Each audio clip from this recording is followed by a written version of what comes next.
What's going on, people? I'm back. A little bit later than usual, but even when I'm late, I'm on time. Couldn't give y'all this day again, right? Your boy's back in the building. Press a 1 in the chat if y'all can hear me. I am that dude named Dave. I need to make sure that y'all can hear me. 1's in the building here, 1 in the chat here. I gotta make sure y'all can hear me if I'm just talking to my damn self.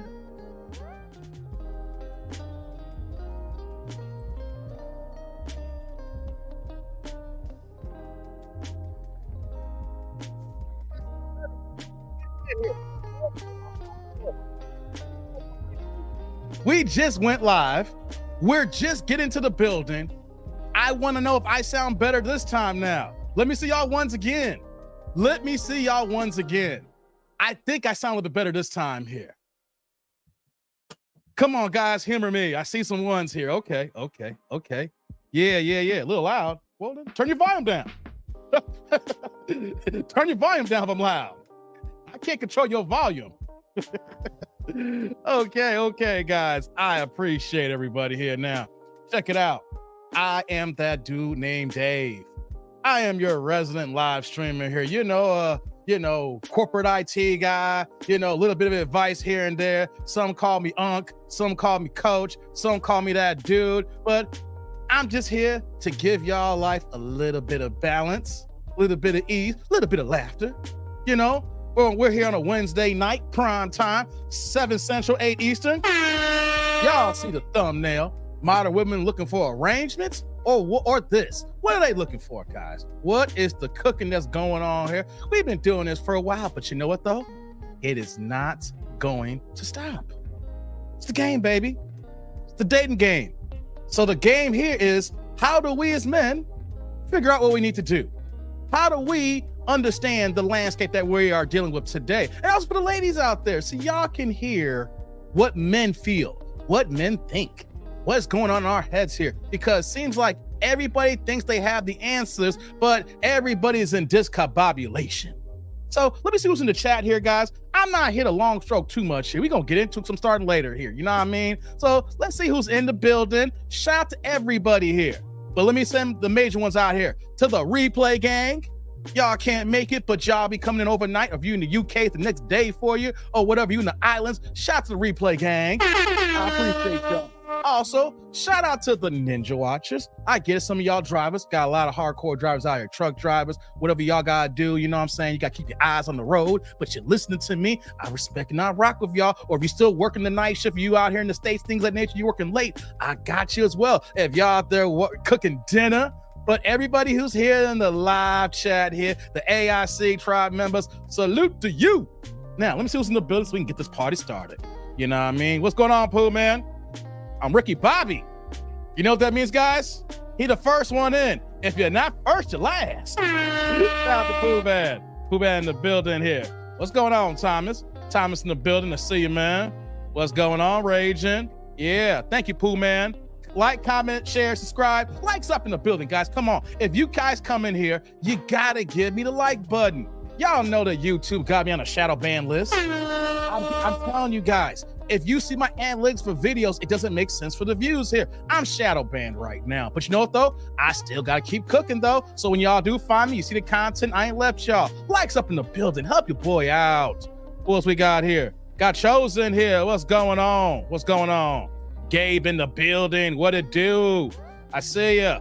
Grits and Bacon is here. What's going on, Grits and Bacon? He's like, sup, family? I see you, man.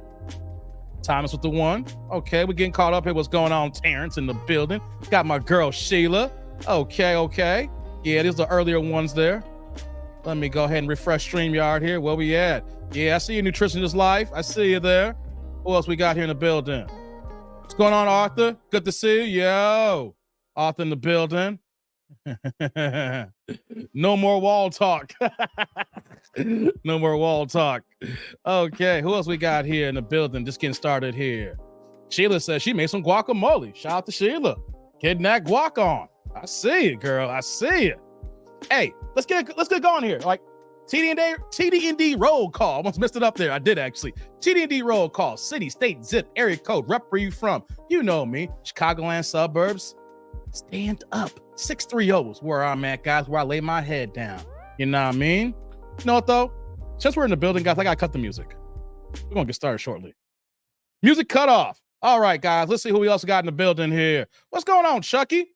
Chucky's like, tonight's night we get some ish. TD&D on the incognito tip. Rocking the Bobby Brown turtleneck. Cussing as usual. It's TD&D by nature. Yo, why I need a Bobby Brown? If I was Bobby Brown, I have a Gumby. You see all this hair that's coming down past my shoulders now? Guys, hey, I had to reason why I had to start this live stream so late, had to work a little later, and I had to wash my locks, you know, and I was going to take my 2 strands out. Just didn't have enough time. This sounds like girl talk, but this was happening. You got long hair problems, right? But as you can see, some of my hair is still in 2 strands, and my hair is long as sin right now. Less than 3 years, started growing these locks, and if you see the back here, it's already coming down past my shoulders to the middle of my back now. I'm going to have to do a trim soon. I don't want my locks coming down past my butt and everything like that, you know, but I had to wash my locks and everything, you know, to get started and everything, but not the Gumby, man. If I was Bobby Brown, I'd be rocking the Gumby. Come on now, but I get it though. Every little step I take. Hey, come on, don't the king of R&B. What did Houston say, Chucky? Bobby, the king of R&B. Bobby's the king of R&B. Y'all sleeping on Bobby Brown, man. He the king of R&B, man. I don't care what y'all say. Y'all can love Chris Brown. Y'all can love Ralph TV. We'll go a New Edition. No, he ain't king. You know what we talking about here. But you know what I'm trying to say. You name me any R&B singer, and Bobby Brown's freshman album kills them all. Come on, man. We got 8 number ones. You can't touch Tony. I mean Roni. You can't mess with Roni. You know, come on, man. Can't mess with the king of R&B. Let me see who else is in the building. Let me stop here. Derek, what you got? What's going on, brother? I'm in training now. I want my shot day. We can go in the backyard. Derek, you ain't ready. Derek, you ain't ready, man. Stop playing. You ain't ready. You just gonna start talking last week and think you can get in the ring with, think you can box with the champ? Nah, man. You ain't ready. You got to build your weight up, brother. Build your weight up. Nah. See, when you ready, then I'm acting like Floyd Mayweather. Hard work, dedication. When I know that you're ready, I'll come for you. And I don't come for you, I'll call for you, and you become my beck and call here. All right, you ain't ready. Go ahead, get your hard work in, get your training in, and then come holler at me another time. But you ain't ready, son. I'm not. Derek be killing me, man. Shout out to Derek in the building, man. Time is 617. What's going on, brother? Good to see you. Vince in the building. Good to see you. Pooh man in that 313 east side of Detroit. You know what I'm saying? Sheila also in that 630. That Elmhurst. What's going on? What's going on? Trending. Good to see you, girl. Good to see you. You said Pooh man's like, Derek Gaines, what's the weight class? That's what I want to know too, Derek. What do you weigh? Right? I mean, when I'm not training, working out like I should, I fluctuate. Like if I really trained, I would boil down to maybe super middleweights.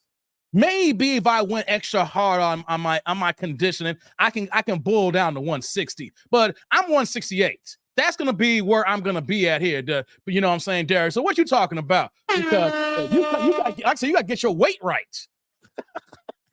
I'm talking about coming in diesel. You know what I'm saying? Cop diesel. What you doing here? Chucky says, in the UK, we ain't got the L yet. Oh, don't speak it up, Chucky. Chucky, don't speak it up. No, matter of fact, nah. Oh, you in the UK, my bad. I was gonna say I did the Australia reaction last year. That's Australia. You okay, don't worry, Chucky. You asking for it. You called it out. I'm gonna look for it now. It's on the radar. All right, who else we got in the building, man? Let's see here. Who else? Damn it, StreamYard. I hate when StreamYard does this here. Give me 1 second, guys. All right, here we go. Terrence says another impression. Thank you. He always keep me track, man. I appreciate it, man. Yeah, thank you, Sheila. Bobby Brown was fire.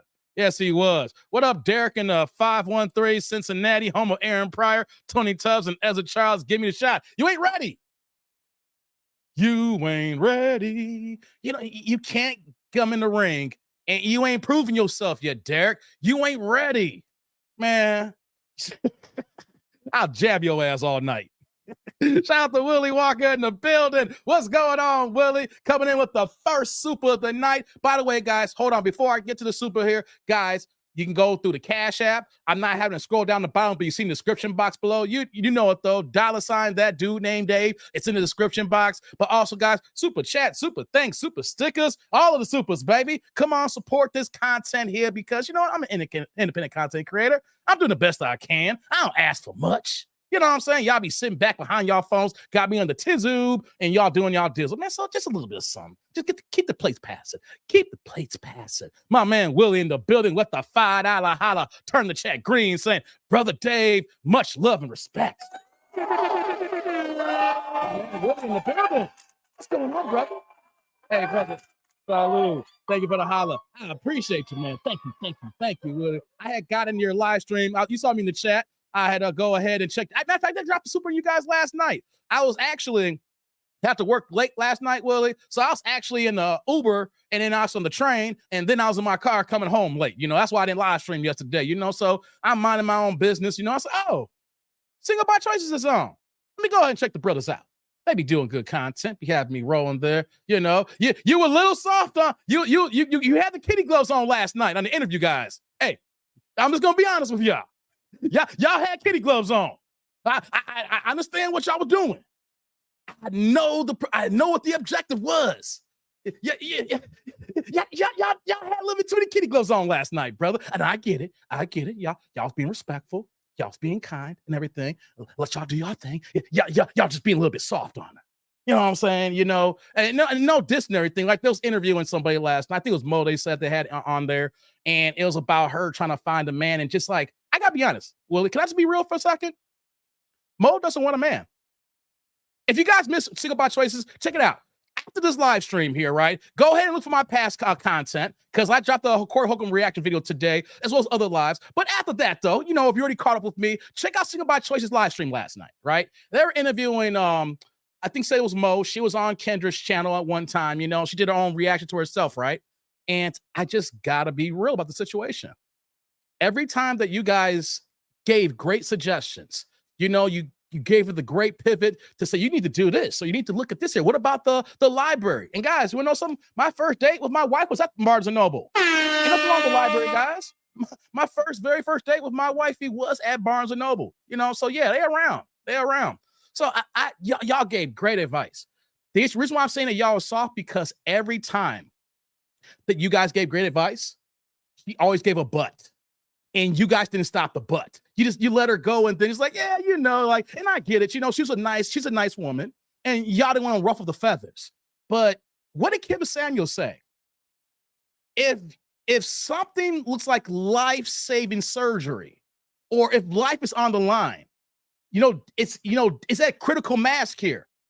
He said that, do you want me to talk nice to you, or do you want to give it to you straight so that you can get the corrective action that's needed? Because she's 43 years old and she admitted that she has weight problems, things of that nature. And, you know, I think she said she was a divester. I came in late. And also, she never dated any black men before, or maybe one in her lifetime. And here's the thing here. I'm saying that Mo doesn't want it because she refuses to keep her shape intact here. I mentioned in the chat. I was like, yo, my wife works out every day, you know, because she knows how she looks. She's going to get big. You know, and no man wants a big woman, you know, but every time that the weight came up, it was always, but I'm doing this, but, or, you know, but this, but that. And I'm in the Uber like, she don't want no goddamn man, because there's no buts when it comes to the weight. You got to be dedicated to your health. And no man doesn't want to deal with someone who is not dedicated and health conscious to a degree, or just lazy. And honestly, you know, she's a nice woman, but I just sense laziness. And my thing, if you can see from my standpoint here, and a lot of you guys out here too as well. I'll get to y'all chat in a second. I just want to go on I'm not looking down right now, right? I just want to get this off my chest. Like, a lot of y'all work hard. You put mad hours in. Or like you, Willie, you out here, you probably got your gig and you out here on YouTube killing it. You and your partner. Y'all just out here putting hours in, grinding. So as men, if we understand the work that we got to put in, and if a woman is not even willing to be consistent on the smallest matters, then she doesn't care about men. She's lazy. And I'm not trying to be mean, but that is a fact. And if you're lazy, then that means that you do not want to seek the objective of what it is to be with somebody, to be with a man, to not be lonely. Because it's cold out here in the streets, guys. It's cold out here. So whenever I see someone say a but to everything, And then she's 43 years old. I'm saying she don't care. She giving up. You could be a nice person. You can have a great personality. People in the chat like I sense her femininity, but we are missing the point. If no one's willing to put the effort in their 40s, they're never going to do it. If you are in your 40s and you're waffling about the small things that men like, you don't want it. You don't want it bad enough. And when you want something bad enough, you can go ahead and do it. You're going to study, read up, put the work in, talk to people, go to places where people at, whatever the case may be. So my thing is, Willie, she just didn't want it. She doesn't. And that is the problem with so many women today. They do not understand that men, we are simple. We just want the basics and show a little bit of attention to us because we're hardworking and it don't take that much to make us happy. But even with all that, they still won't do the bare bones little to what men want and how easier their lives can be. Let me get back into the chat here. I just get that off my chest, Willie. I appreciate that. That's the super. But you understand where I'm coming from, though. When women will tell you things that sound right, but when you really listen, I was just in the back. I was like, damn, I wish I can cam up because she needs corrective life-saving surgery. And she's all callous about it and carefree. And when that happens, you might as well just cancel Christmas. Because like you said, dating is a muscle. You got to get yourself out there so that, you know, the first person you see is not going to be the person you're going to marry. So you got to get yourself acclimated out there. You got to be able to talk to the opposite race. You got to be able to, you know, put yourself out there a little bit. And if you won't do that, then you really do not want it. But let me get back to the chat here. Thank you, Willie. I don't know if you type in the chat, in the comment section, I'm going to see what y'all talking about. Thank you, brother. Chucky says, Give back Bobby Brown's turtleneck. Hey, man, this is my turtleneck, man. Stop playing. Trenton says, or Silk and Dave Hollister. Hey, Dave Hollister from the side. He's from Chicago. I rock with him. Hey, TNT presents WTF Wednesdays. I'm going to borrow that, Thomas. I'm going to use that for a future title one day. Let's see here. Who else we got in the building here? I'm just getting caught up here. Derek says, Heavyweight Dave, I'm coming down to fight you. Oh, you couldn't boil down, man.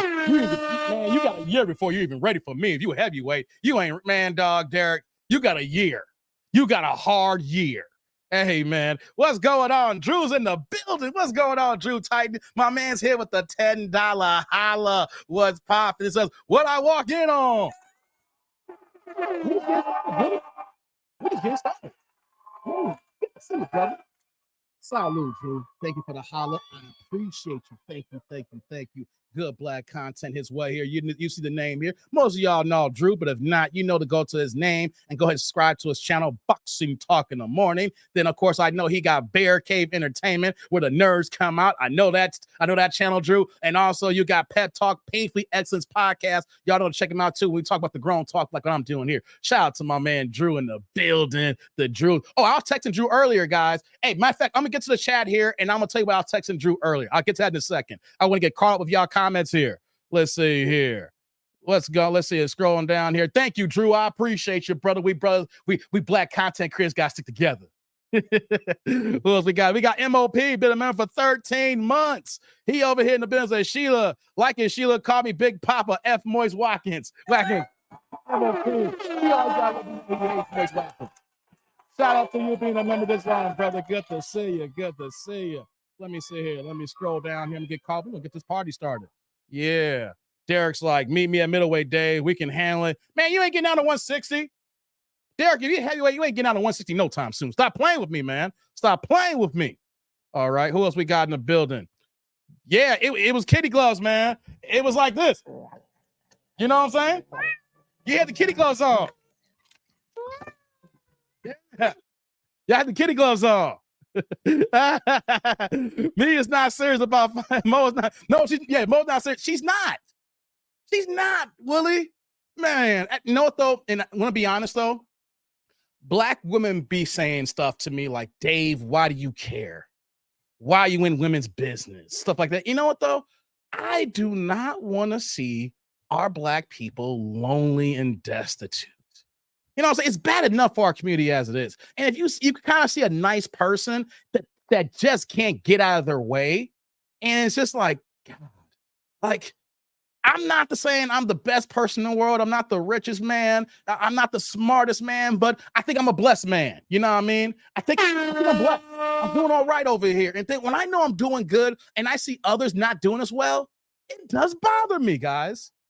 It really does bother me when I know I'm doing pretty decent here. You know, I mean, life's not perfect. We got our family issues and miscellaneous things here and there, you know, and tomorrow's not promised to anybody. So I live in the moment and things of that nature. But when I know that I'm doing okay and I see others and it's like they're not even trying, bothers me.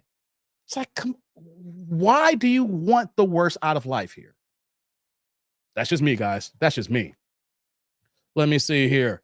Raging says, my first date with my ex-wife was at the park walking around smoking a blunt. Hey, man, that's what we did. We met at Barnes & Noble. No, we planned it out. So we met at Barnes. We hung out there. And after that, we were just walking and stuff like that and just kind of talking and kicking the breeze. And I had an idea for dinner that night, but it just so happened like we walked there, but I didn't. It was like, yo, we were planning a cheap date. I did that.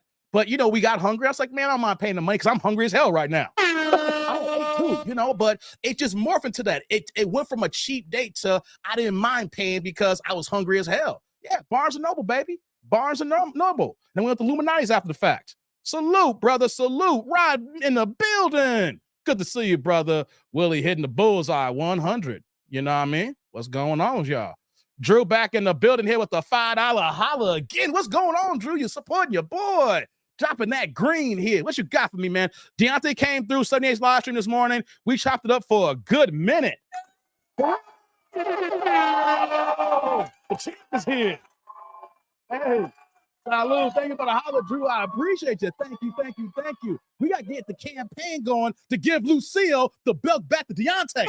All right? This belt here is Deontay's former belt. This is Lucille right here. Drew, we got to find a way to get these mark-ass fighters in the ring with Deontay because they scared as hell of him. Anthony Joshua scared. All of them don't want that smoke, man. We got to get Lucille back on Wilder's waist. Hey, Drew, if you get a chance here, send this part of the video to Deontay right now.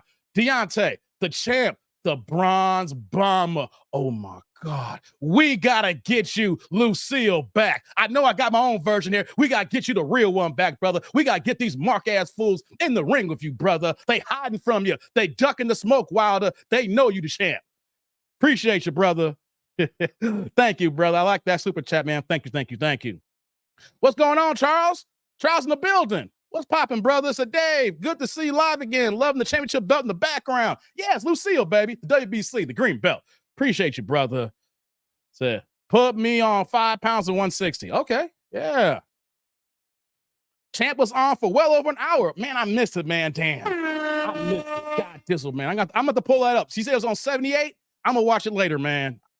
Yeah. R.I.P. to Richard Roundtree, man. We lost a true OG. R.I.P. R.I.P. to Roundtree, man. We lost a true OG, man. Lost a true OG, man. I love his acting, man. I love his acting. You know, reason why I wasn't me live stream this morning because as I was texting Drew, and before we get into the live stream, I'm gonna give you just a few minutes into my life here, guys. Just a little bit, few minutes here. I mentioned on Monday's podcast here that I was planning an impromptu trip to Vegas. Already. I've been talking about Drew Titan, me and Theo Coop doing a meetup next year in Vegas, November 16th weekend, right? So y'all know that's 2024. We're still working on that. Don't worry, right? But amidst all the boxing talk and whatnot, right? Shakur Stevenson's next fight against was it Edward De Los Santos? I think that's his first name, Edwin, right? Well, you know, he had a problem getting a fight. You know, first there was all the clatter about him and Devin Haney and the 25%. I got my own opinion about it. I'm not going to do that right now because I'm a money guy. And when I talk about money, some people don't like it, you know, and then I'll take over the live stream. But, you know, that didn't happen. And then he was supposed to fight Frank Martin in the money situation, and that didn't happen. So the next man, Lomachenko, said that he was done for the year. So he wasn't going to fight Lomachenko. Gambosis was waiting for Lomachenko. So he was down the picture. They kept going down the line. So now you got Edwin De Los Santos. That's going to be fighting Thursday, November 16th in Vegas. Thursday night. And I was like, it's on a Thursday night, huh? And the first thing that came to my head was like, if you're in Vegas, that's going to be a good fight, you know, but, you know, it's a Thursday night. And then I looked at my calendar, guys, and you want to know something? I randomly took the whole week off of November 13th to 17th.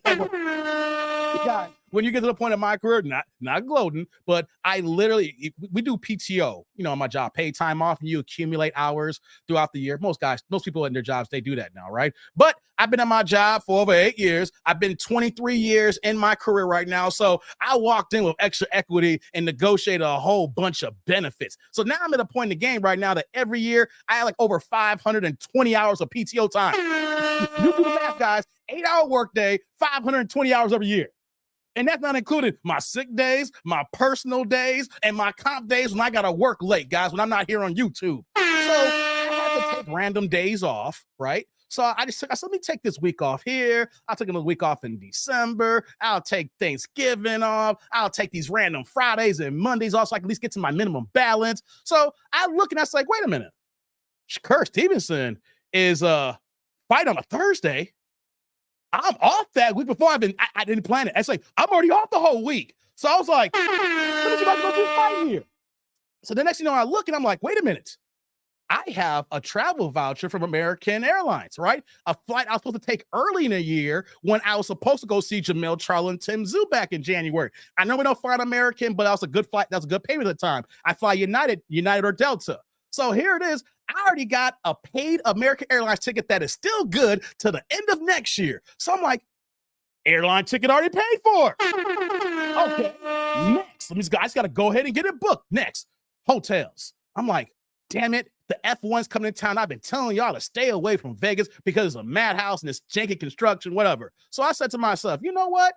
This could be the perfect time for me to stay off strip. I've been to Vegas, 5 times in the last 2 years already, calendar 2 years already counting. This will be my 3rd trip this year. So I was like, I find stay off strip. So I go look, I said, the Palms has been renovated 4 years ago. Why not go to the Palms? Found me a couple of promo codes, guys. Check this out. Got me a nice ass little suite at the Palms for $160 a night. And I'm only going for 2 nights. Real quick trip. So $160, I said, done. Booked that this morning. So next thing was like, okay, it don't make no sense to do all this if I can't get tickets to the fight. So check this out, guys. Don't go to SeatGeek. Don't go to SeatGeek. Don't go to Ticketmaster. Don't go to any other site right now. The app is no.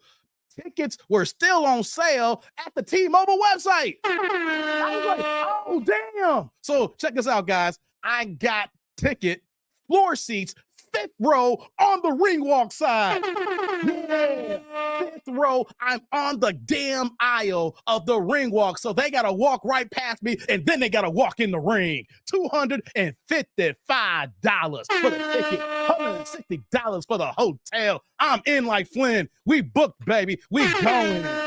I'm geeked already. And I normally do trips like this fast. It's 3 weeks from today. So, man, I'm go ahead, fly in the afternoon Wednesday, get in town, get some dinner, maybe go to a lounge Wednesday night, Thursday, just chill, go to the fight, then come back home on Friday before the extra madhouse for the F1 Grand Prix. So there's a good chance, guys, that you might see me on ESPN if you watch that fight on Thursday. Man, you're going to have to because they got to walk past me to get in the ring. And I'm on the seat on the road there, on the ring walk aisle. Man, I'm geeked, guys. I'm geeked.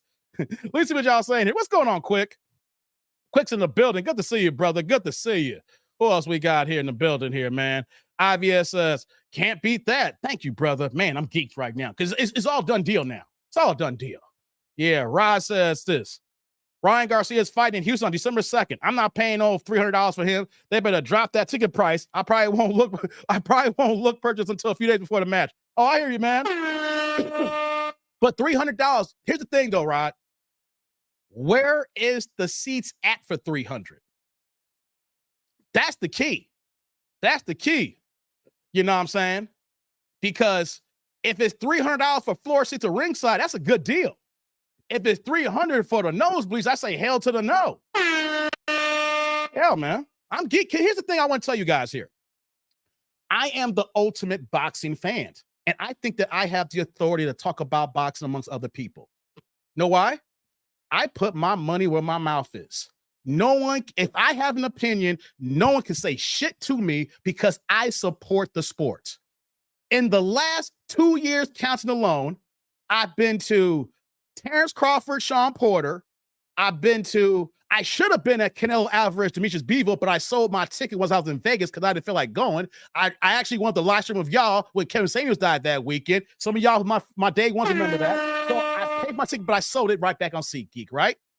I was at Ryan Garcia, Tank Davis. I was at Bud Crawford, Errol Spence. Now I'm going to be at Shakur Stevenson, De Los Santos. Before that, last October, I was in New York for Deontay Wilder, Robert Helenius. 2 years before that I was, let's see now. I'm losing my track. Okay. The last pay-per-view before that was Andre Ward, Sergey Kovalev when they opened the T-Mobile. Hey, before that, when they brought the PBC fights to Chicago, I was checking those fights too as well. And on top of that, I paid for the Canelo Alvarez pay-per-view last month. God, if I am not in the building, I buy the pay-per-view. And you know what? I think I have the authority now that when I show up anywhere, that I can talk my shit or give my props, and y'all can't say a goddamn thing because y'all don't support the fighters. And that's the problem of boxing. You got this side supporting this side and this side supporting this side, and the customers ain't even paying for shit.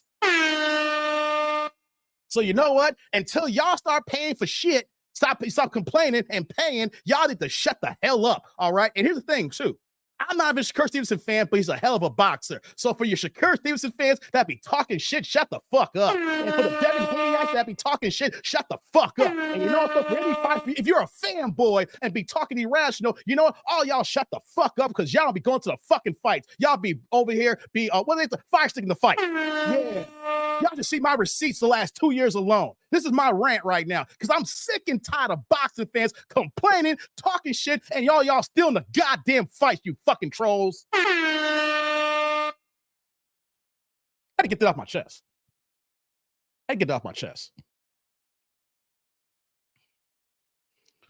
Drew says Shakur Sanchez ate shits on sales. You know what though, Drew? I ain't tripping on the sales, brother. And that's the problem, man. Why do we complain about sales? And that's actually a good damn price. I'm glad they priced the sale so I can go. You know, when I bought the tickets for Jamel Charlo, Tim Tszyu earlier before I got canceled, my floor seats were $500 on the 7th row. Ring walk too, before it got canceled. I don't mind paying it. That's only $500 for the ring walk. I said only. That's a good price compared to when you see the major fights like Tank Davis, stuff like that, right? There's nothing wrong with that. I paid $250 for Bud Crawford. That was cheap as hell when I saw him 2 years ago before the Errol Spence fight. You know what I'm saying? We got to stop acting like we're cutting these checks here. I don't have a problem with $250. And here's the thing here too. Bob Arum set them up to fail. He put the fight on a Thursday. But here's the thing though. He's not set up to fail. To a degree. You know why? The F1 is in town. They planned that for a walk-in site. How many people are going to go to a boxing fight on a Thursday unless you live in Vegas or you're in town for the Grand Prix? What Bob Arum is doing is he is focused on the ESPN viewership, and then for the ticket sales, when you got the whole goddamn world coming in town early for the F1, they're working on the tickets for the walk-in. They know this on a Saturday will do better, but you can't do this fight on Saturday because everyone and their mama in Vegas there for the racing cars. You know what I mean? But it's a good price. It's a damn good price. Now I'm here. I'm not even a Shakur Stevenson fan. I'm a boxing fan. So if the tickets are reasonably priced, I'm there. And I'm proving that. You can see all the fights I've gone to. Yeah. I got to get this off my chest because I be on Facebook. I see YouTube comments. And it's like, what is up with y'all? Y'all complaining and y'all ain't spending not one goddamn penny in 7 years. And some of y'all ain't never paid for anything. And y'all complaining. Just some bitch-ass niggas complain to be goddamn complaining. I'm not talking about you, Drew. You buy the fights. You go to the fights. We've been to fights together. I just want to make sure I'm a little heated right now. I'm not talking about you, Drew, because I got your comment screen. No, I'm talking about people who don't support. Rod says, I don't care where they at. I don't care about Ryan Garcia that much. Oh, I get that, Rod. If that's the thing, though. If you're not a fan of Ryan, that makes sense, right? Shakur's a 2-division champion going for his 3rd belt. It's going to be on ESPN. I'm a fan of the sport. And I think it's going to be an entertaining fight for the price. So give me a quick weekend away, weekday away for Vegas. You know what I mean? Yeah. Derek says, Dave, we can go Queensberry rules. Man, Derek, get your weight right. Get your weight right. Larry says, rap on, Dave, rap on. Chucky says, TD&D, geez, calm down. Sorry, been drinking spice wine. Yeah, you're going to blame it on the alcohol. Demon Dave. Drew said the fans are concerned about sales after the measure they set. Yeah, I know, man. But Drew, can you see why I'm upset? Because I be joking around. I mentioned this several times. You probably get tired of me saying this. Outside of people who work in the sport of boxing, you're not going to know anybody who's go to more fights than me. I support the fighters. And when I go to the fights, it's a whole travel situation. So it's a whole ecosystem. I pay for plane tickets. I pay for hotel tickets. That means when I get in town, it's gonna be Ubers and taxis. I gotta get to my hotel. I gotta get to my airport at O'Hare. When I get back in town, I gotta get back to my home here. You know what I'm saying? There's a whole ecosystem of money I gotta spend to go to these fights. And so the fact that I go to these fights and I see some mark-ass busters who going to complain and they never been to a fight ever, or mark-ass busters complain about this person and this person here, and they never paid for a pay-per-view. They got 5 or 6 fire sticks in their goddamn house and trying to go through different streams to try to get the goddamn fight. Some people before Showtime went out of business weren't even paying for Showtime. We're still in Showtime for crying out loud. Like, what the hell? I'm sick and tired of ninjas. I'm sick and tired of Negroes. Sick and tired of shiftless ninjas. I'm sick and tired of these goddamn niggas over here pocket watching and ain't supporting a goddamn sport. Y'all know how I really feel now, right? I gotta get off my chest, man. I gotta get off my chest. Cliff is like, sorry, fam, catch up on the Michigan cheating scandal. Hey, you can do it, Michigan. Wait, there's a cheating scandal in Michigan? I'm out of loop, man. Fans trying to talk business why boxing messed up now, and we focus more on the fights, we get the power back. Yeah, if you had more, man, there's a lot more people like me who, if y'all had more boxing fights, you will see guys like me actually go to the fights. Or if you brought them to like Chicago, and you will see me go to the events that nature. But if you put on a good fight, or here's the thing though, it don't have to be the best card, but if it's a decent card, reasonably priced, and there is some name recognition there, I will go. If there is reasonably priced tickets, you got name recognition, reasonably matched opponents, you know, and not mismatches, you will catch me at a fight every 3 or 4 months minimum. I'm kind of doing that now. If it was more frequently. You know what I mean? Rome, what's going on, Rome? Don't hold back. Hey, now I was considering sliding to Vegas on December 9th for Keith Thurman and Stanionis. I thought about that, Rod, but with Floyd Mayweather on the card, I don't want to see them prices.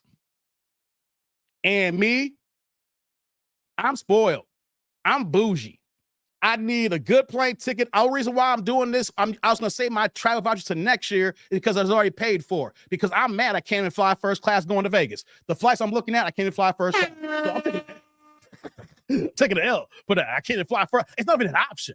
It's only an option coming back home. So, you know, but the tickets, it's going to be crazy if you have Floyd on the card. And then you add a Keith Thurman and Stanionis fight. You add a Lara against Danny Garcia. That's actually going to go down like that. And I think also on the undercard, there's another prospect on there. You add Floyd.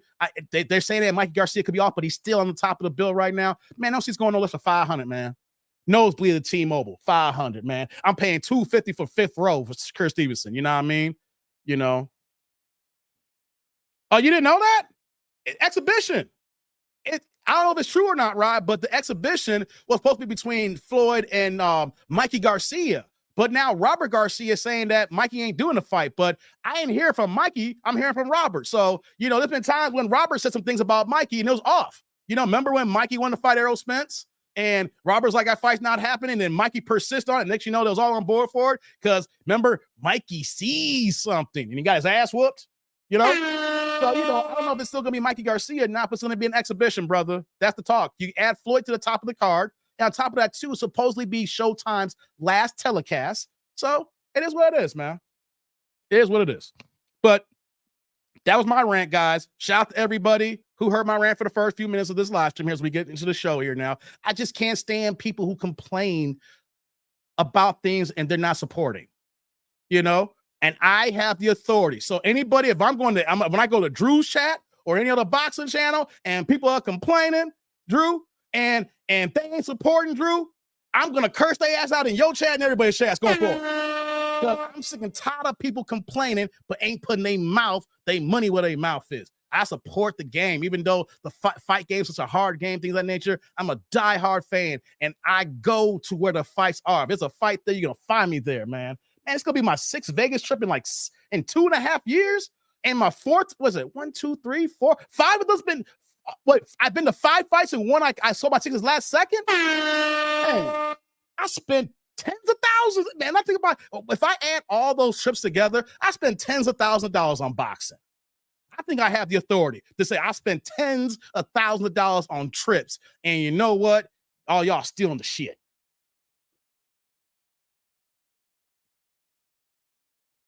Fuck you, fuck you, fuck you. Who's next? I just demonetized this video, guys. I just demonetized this video. Yeah, okay. Now you know, Rod. Hey, and no one's half the battle, G.I. Joe. All right, guys, let's get to the videos, guys. Sorry for that. I had to get it off my chest. I had to get it off my chest. You know, I just hate people taking sides. And I told you guys, I'm divorced from the fandom. That's why I'm not a Bears fan no more. That's why I'm able to go to fights, even though I may not like their personalities. Can they whoop some ass? But Bud's the only person I'm not supporting. I'm not supporting Bud no more. That's a fact. I'll go to any other fights. I ain't supporting Bud's punk ass. All right. I put money in his pocket. I spent on the travel and tourism, and all he is act like a goddamn dickhead. I'll say it, and I don't care. He can whip my ass. I spent money on Bud for 2 different fights. I'm a paying customer. I've used the Amex Platinum to come from Chicago to Vegas, and I'll say it. I don't care. He can whip my ass. Bud is a straight up bitch. Because he's an asshole. He don't know how to treat the fans. And I can say that because I'm not somebody stealing fights with fire sticks here. I see the ones coming in, so we're going to start in a second here.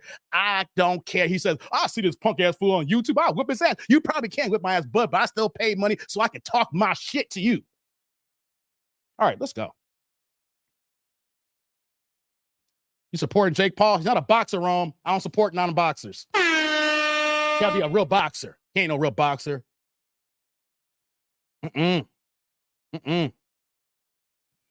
Check out the song by the Black Sheep called For Those That Slip. Gotcha, T. Lee. I'm hard in your comments so I can remember to check that out. Chucky's like, breathe. You done now? You good? Now roll the clip. Mine, what's going on, brother? Facts. You and Drew going to, like I said, I only support real fights. Francis Ngannou's not a boxer. He's an MMA fighter. I'll say it to Tyson Fury. Fuck you and that bullshit. I think I got the right to say this now, right? I don't care if a fighter can whip my ass, right? I spent tens of thousands in the last 2.5 years. I think I have the authority to say, stop being a bitch to the fans. I paid money to say it. Stop being a goddamn bitch.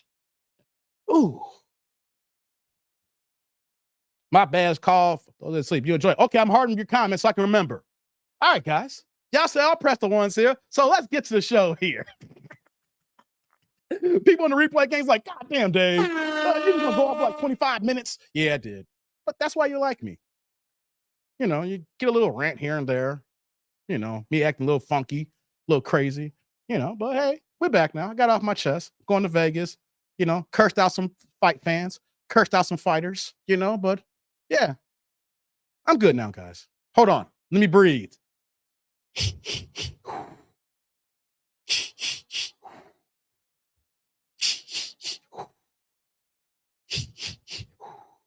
Hey, I did my pregnancy breathing. The pregnancy breathing is in here.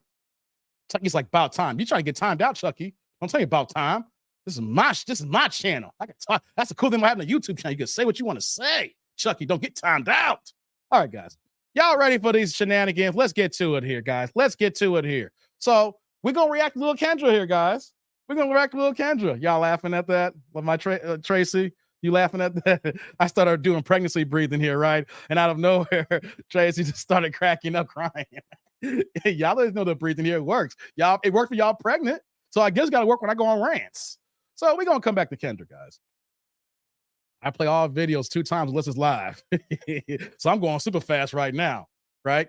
So Kendra got some people on here, and I figured we'll react on a Wednesday evening. So shout out to everybody here. No, Derek, we're not long. Nope. Stop it, Derek. You get timed down. I'm sick and tired of your goddamn twos, okay? You want to fight me, and then you're going to put 2 in the chat. Stop it, Derek.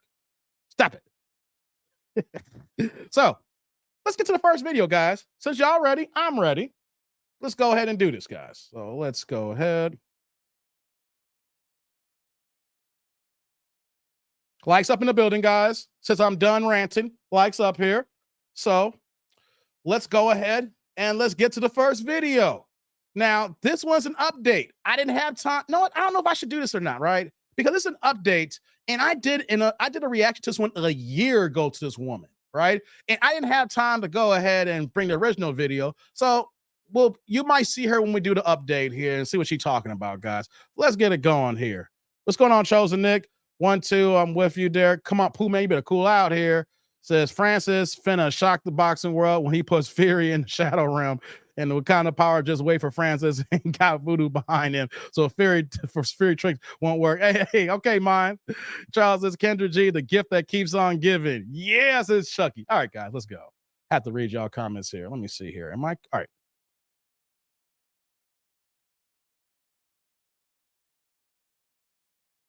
Let's see here. Let's go, guys. How you doing? Good. What's your name? My name is spelled Anni, with an I. And how do you pronounce what is your name, sweetheart? You can tell me. Shani. Shani? Yes. Channi. Richard with an I at the end. Okay. It takes us long to figure out her name. Lord have mercy.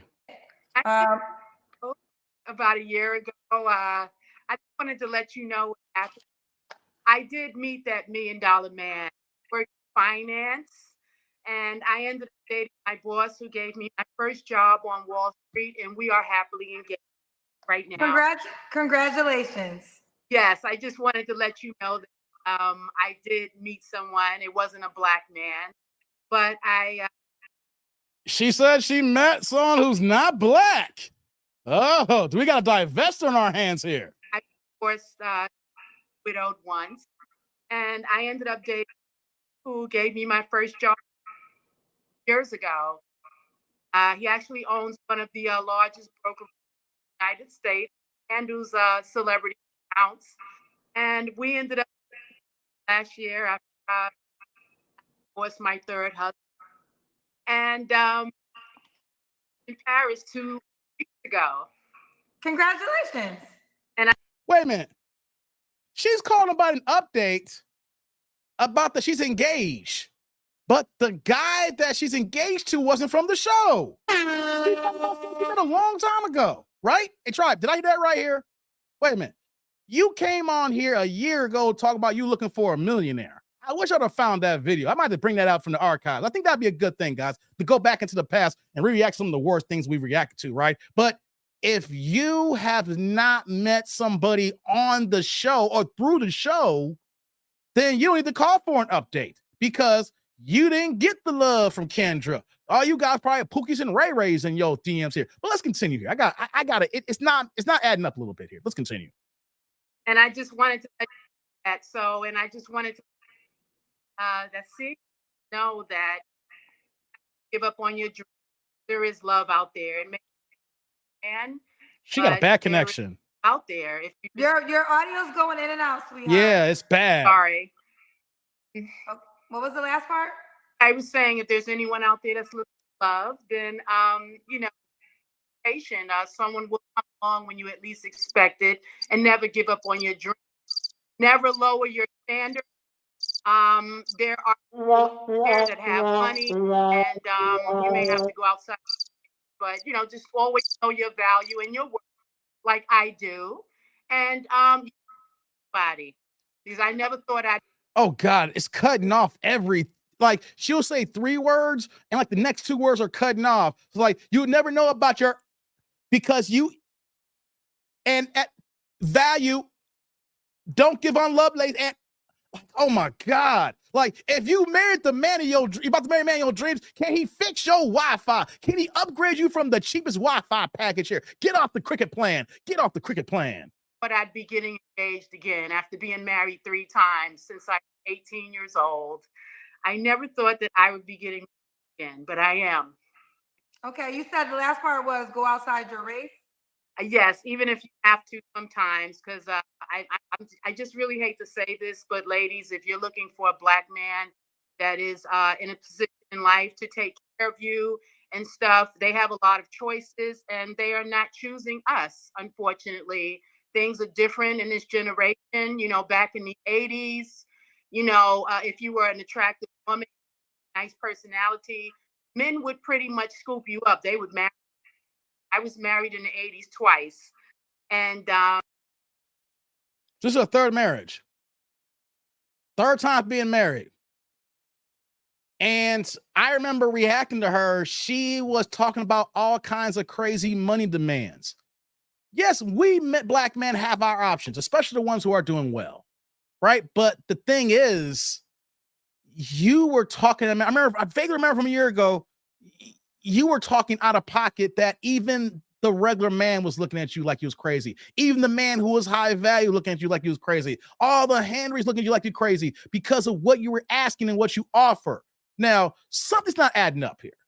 It's not adding. I remember from her first video. But like I said, though, why are you coming on when you are marrying somebody not through the connection of the show? It is someone through your circle who you've known for a long time, right? And that's how it normally happens when you get to a certain age in life, guys, when you do get married and you're not expanding yourself outside your horizons. Sometimes you do fall. If you do fall for somebody, it's going to be someone you already know already. Someone you know for over 20 years. So third time's a charm. I don't know. Let's go. Pretty much men would back then. They were providers. They took care of us, and we have to bring that much. Get your Wi-Fi fixed. Just our love and loyalty. But things are different now. And they want you to pay half of everything. They don't want to take women out on dates. And I've experienced. I don't agree on the 50-50 half thing, guys. I've never been a fan of that. Here's the way I look at it. If I offer to take you out, I am paying. I would stipulate if it's a 50-50 thing, but even then, though, I know guys are keep things to the vest of their wallet. I'm a different kind of dude here. That's why I'm that dude, right? But I'm just telling y'all, I've never moved. This isn't anything in life here, whether it's a business meeting or I'm meeting someone as a friend just for lunch, or back in the day, if it was a date, whatever. If I offered you out, I was paying. But there is a level to what I am paying. Hence, when we talk about guys going on first dates, and what do I tell you guys? You don't have to go all out on a dinner date. When we did those reaction videos about Girl at the Cheesecake Factory, right? It could be the date could be drinks and an appetizer. You can go to the bookstore with, like I talked about, my first date with my wife was at the bookstore. You know what I mean? You can go to a nice lounge and have a couple of drinks to get to know each other. It's about talking and breaking the ice. But when you guys talking about 50-50, I'm down with that. But I know there's a lot of brothers, so that's what they get there. And I'm going to say, hey, I ain't moving that. That ain't me, guys. I get why you're doing that. But you know what, though? I ain't with the 50-50 thing. Just me. Just want to put that out there.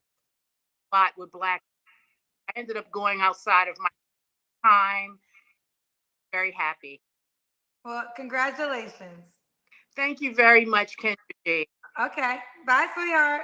Bye-bye. All right. So if you're married, why are you on my show? Oh, here it is, guys. It's an update. I need to meet somebody, But you're married. We're not together, and we have no chance of getting together. Oh, wow. She was still married when she came back on the show. What kind of man are you looking for?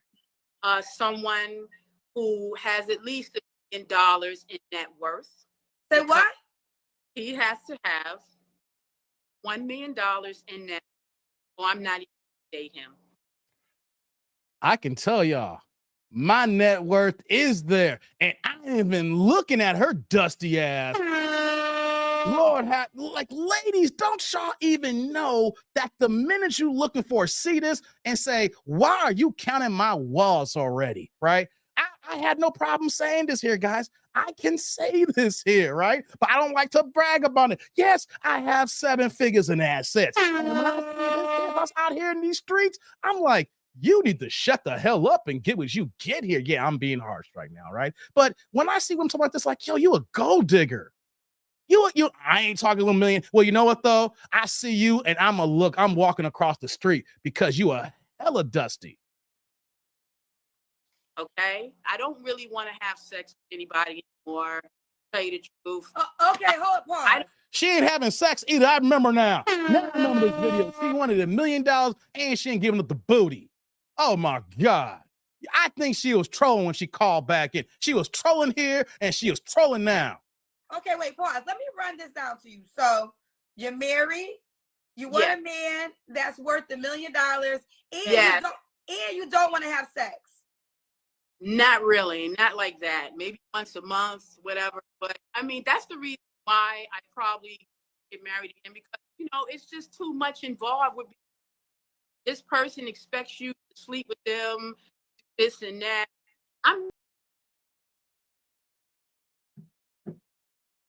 We serious? Oh, likes up in the building, guys. I got more videos. That's the update. I remember her now. I'm gonna get back in these comments here because I wasn't paying attention to all of them. I was focused on the video, guys. But I'm not like asset millionaires that wanna talk their stuff, right? This is my first time saying this. I have not said it ever. You got other cats out here.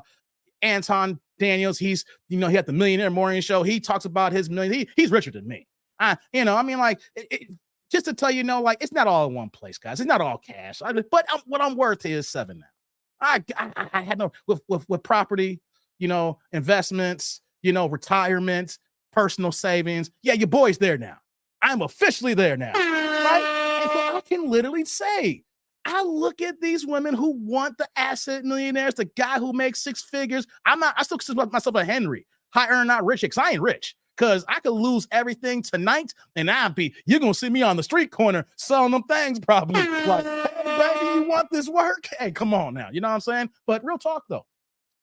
Men who I know who are have more than me, but they are higher in that 7-figure club. We have these conversations. We talk, we give me insight on my YouTube channel. They give me little information and things that I can do as well. They're my older OGs. And when they start seeing my videos, they're like, Dave, this makes no sense. We work so hard to get what we get at here. This didn't happen overnight. Look, I talk about the times I remember making $14.50 an hour. I remember my first IT gig paid me $10.41 an hour. It wasn't that long ago, guys. I was making only $5.50 an hour. Man. And we look back, it's like, yo, it was the long, we were dusty. I remember only having $22 for the whole week, and I still had to put gas in the car. And then get where we get here, and then we watch these videos. We see these women talk here. And it's like, you won't talk to me unless I have this here. How about this here? I ain't talking to you, and I got that and then some. Why are you counting my wallet? You didn't work for this here. You didn't put in the hard work here. You want something at the end of the rainbow. You want to be there at the finish line. And you know what we say here? Nah. You go ahead and be at the finish line, but we're going to keep it moving, baby. We're going to keep it walking. We ain't looking at you. Why are you pocket watching? And see, ladies, y'all don't understand that you get friend zoned in a hurry, or you just get ghosted when we hear these things. It's like, you're not giving me any sex. You're not giving me any kids. You not even average looking. I got to say that here. Because the way that you're talking, and when I say average, the way that you act, everything that comes into play here. You think a man of means wants to deal with a woman who don't want to give up the booty once a month? Stop playing with me. Let's get back to the video. I mean, let me get see in the chat here what y'all saying here. She was married and looking. Yeah, I remember now. It had to come back to me. Oh, man. What's going on, Big Smooth? Oh, man. Don Jeter, what's going on, man? Appreciate you coming in. Clifton says, I don't mind paying for a date for someone that's good company and appears interested. I do expect her to treat every so often we continue to date. Exactly, Clifton. Yeah, of course. Excuse me. Sorry about that, guys. But for you fellas out there in that 50-50 tip, I don't know what to tell you. This ain't me caping for women. I just don't do that. If I invite you out, I'm paying. You just got to understand and explain to them what you're paying for. 50-50, she's going out with her friends. No, if you really want that booty and you're going to ask her out, if you do 50-50, that's the friend zone type of thing here, man. I'm just going to tell you, her coochie will dry up so fast on that 50-50, guys. There are some girls who are cool with that, right? Some women who are cool with that. But the ones who do really want something, it's like, man, this guy's already friend zoning me. You know what I'm saying? But guys, if you ask her out, you have to pay for the date. Just tailor the expectations. Don't be saying, yo, we going to Ruth Chris. Nah, she ain't getting no damn steak. No age, paying $128, for the Wagyu. Nah. Okay? Just temper the expectation. You trying to get to know each other. All right? Stop that 50-50 stuff, guys. It ain't going to help y'all out, man. Rome says, I have a $500,000 net worth just by having assets. It's not liquid. She sound broke. You know, it's messed up for me, man. It's cash. You know, cash is trash. Cash is trash. That's why I'm mixed up everywhere. I do got some cash, but my money is elsewhere making money here. The whole goal that I had in my mind is when I go to sleep, my money's working for me. When I wake up, my money's working for me. When I'm working and making money, my money's working, making money. That's how I'm. And it takes a while to get there, guys. It takes a while, man. And you know what? I'm still working like I make only $5.50 an hour. That's the difference between trying to accumulate assets and worth so that you ain't worried about being broke and dusty at the end there, and compared to the people who are working, people who are lazy. My mentality is, I got that. And you know what, though? I'm still thirsty. I'm still hungry.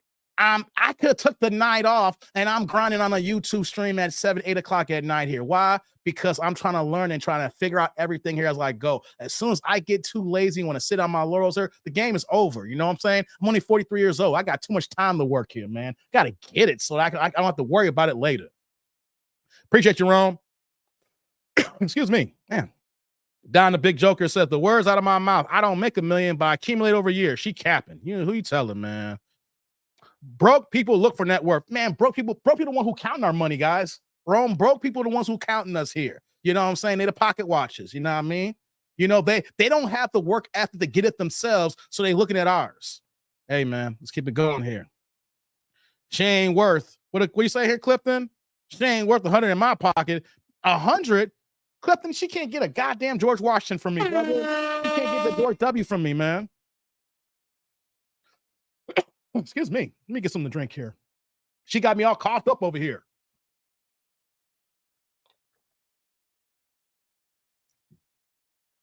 Got my juice game going. Still no alcohol, guys. Been chilling. I'll drink in Vegas. I'm going to stay cool till Vegas, and then I'll have me a glass of rosé. How about that? Tracy says, craziness and nonsense. Who you telling, girl? Lord have mercy. Anton probably got rich off YouTube, in my opinion. Well, he claimed he had money before YouTube. He's been on YouTube for 6-7 years. And I remember when I first started getting started on YouTube, because I actually hired him as a mentor. Just to let y'all guys know, Anton's a good guy. Before I got on YouTube, I reached out and I was paying for mentor classes, you know, one-on-one talks, because he actually works in technology like I do here. So the irony is that, it's when I'm telling the story here. I reached out to Anton for career advice.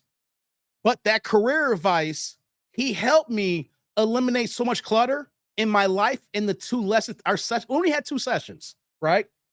So I'm not acting like I talked to him forever, but you know, we kept in contact and I had a few sessions, and those 2 sessions, he helped me eliminate so much clutter in my life, where that the vision was open for me to do what I want to do in my career, but then it also opened up the lane for YouTube here. So to be honest, and I haven't talked to him about that since, like I'm telling you guys right now. Well, next time if I do have an engagement with him, I want him to know this, that he helped me start my YouTube channel.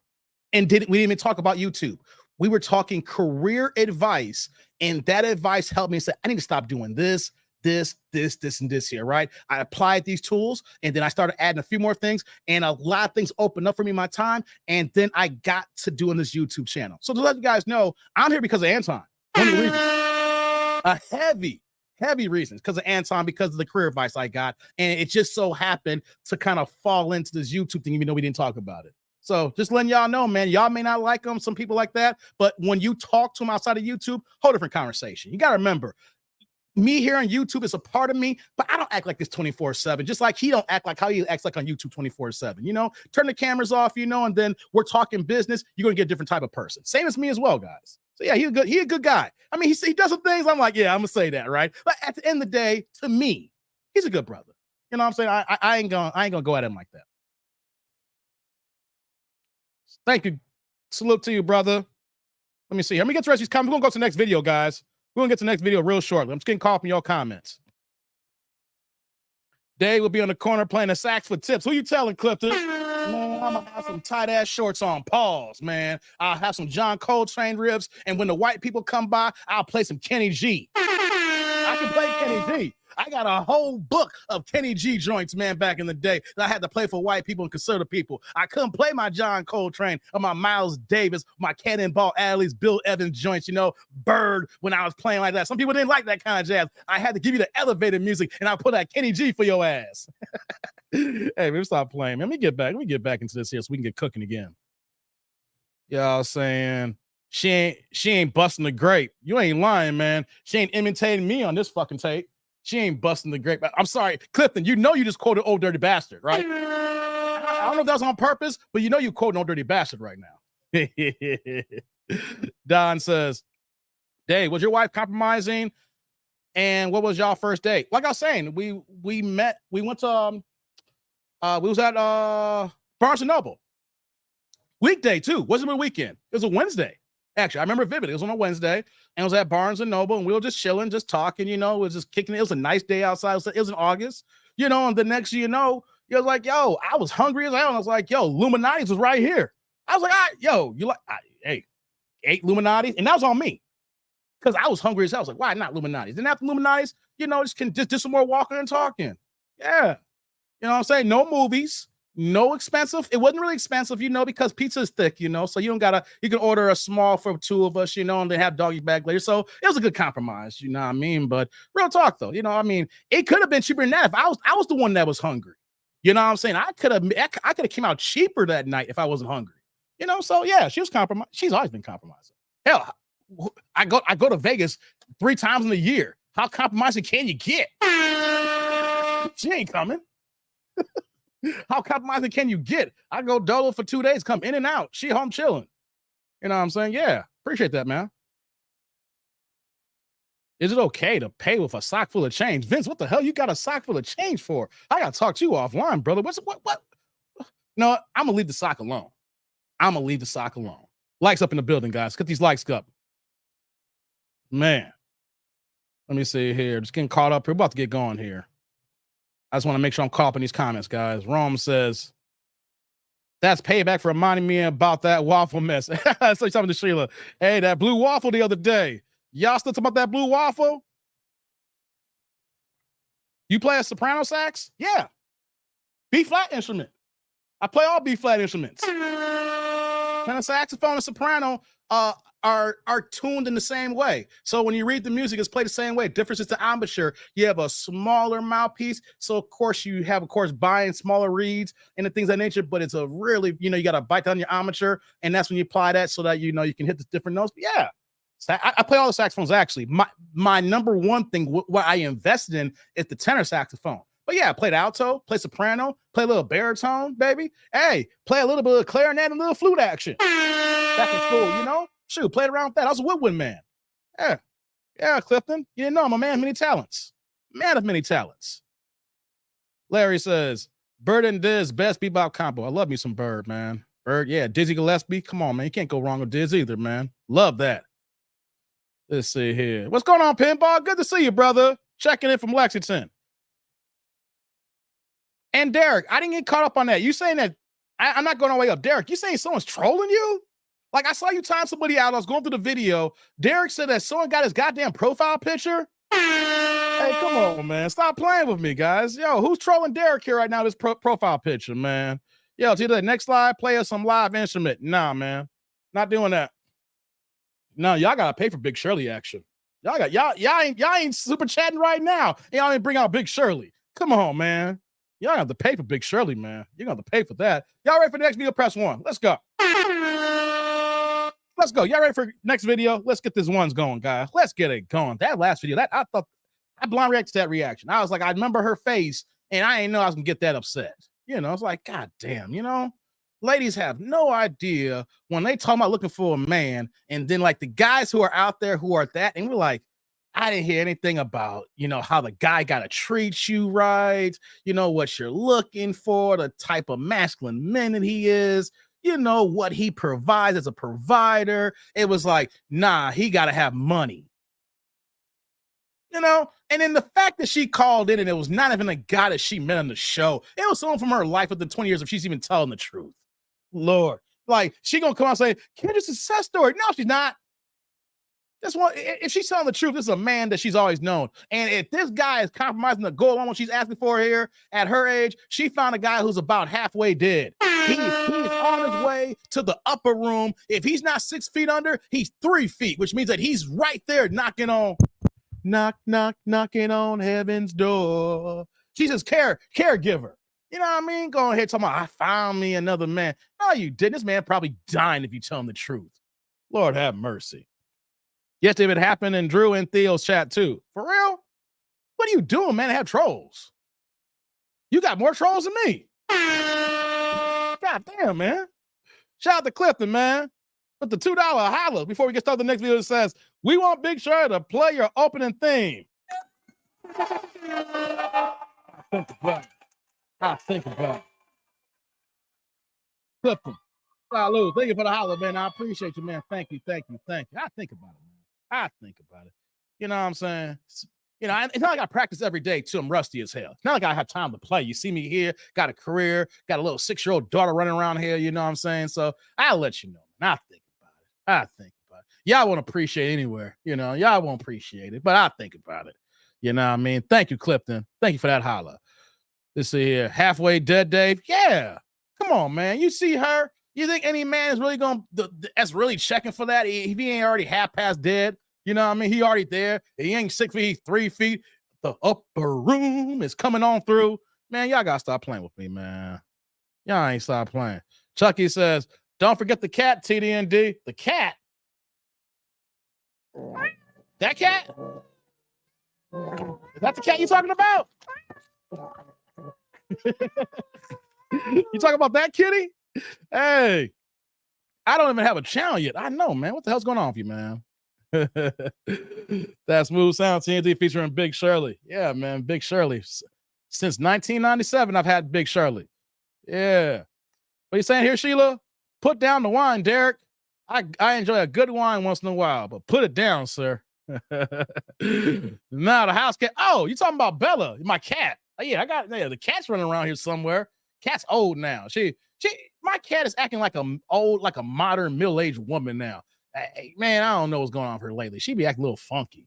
You know what I'm saying? Yeah, I gotta be a Russian blue. She's somewhere around the house. She's probably in her cat tree looking out the window. Shout out to Bella. All right, guys, let's get to this next video. Get that out the way. All right, guys, so let's get to this next video. Jay says, here, kitty. Now, the door's closed. I don't want my cat coming to the basement anyway, because my cat come down the basement, and this basement is not set up for a cat. There's no toys here. There's no cat tree. There's no nothing but equipment. So she'll just come down here and run to be all nosy as hell, because you know cats are curious, right? And after like 10 minutes, she get bored as hell and runs back to the top of the stairs and basically be meowing and crying because she can't get back out. Like I keep yelling at the cat, like, you know you don't want to be here. You're gonna come down here, bother me for 10 minutes, and you're gonna run back meowing here. And that's what happens every single time. So the door stays closed. Lord have mercy. It's like she ain't figured it out yet. She doesn't like it in the basement, but she still want to come in the basement. And then when she come in the basement, she want to leave the basement. Lord have mercy. That's what happens. You got pets, guys. Man. Dave's cat is related to Lazy Bone. Hey, come on, man. Gotta miss everybody. Lord have mercy. Okay, guys, let's get to the next video. Let me get to this next video. Let's see here. You know what? Thumbnail. Let's get to it. We get to the main event.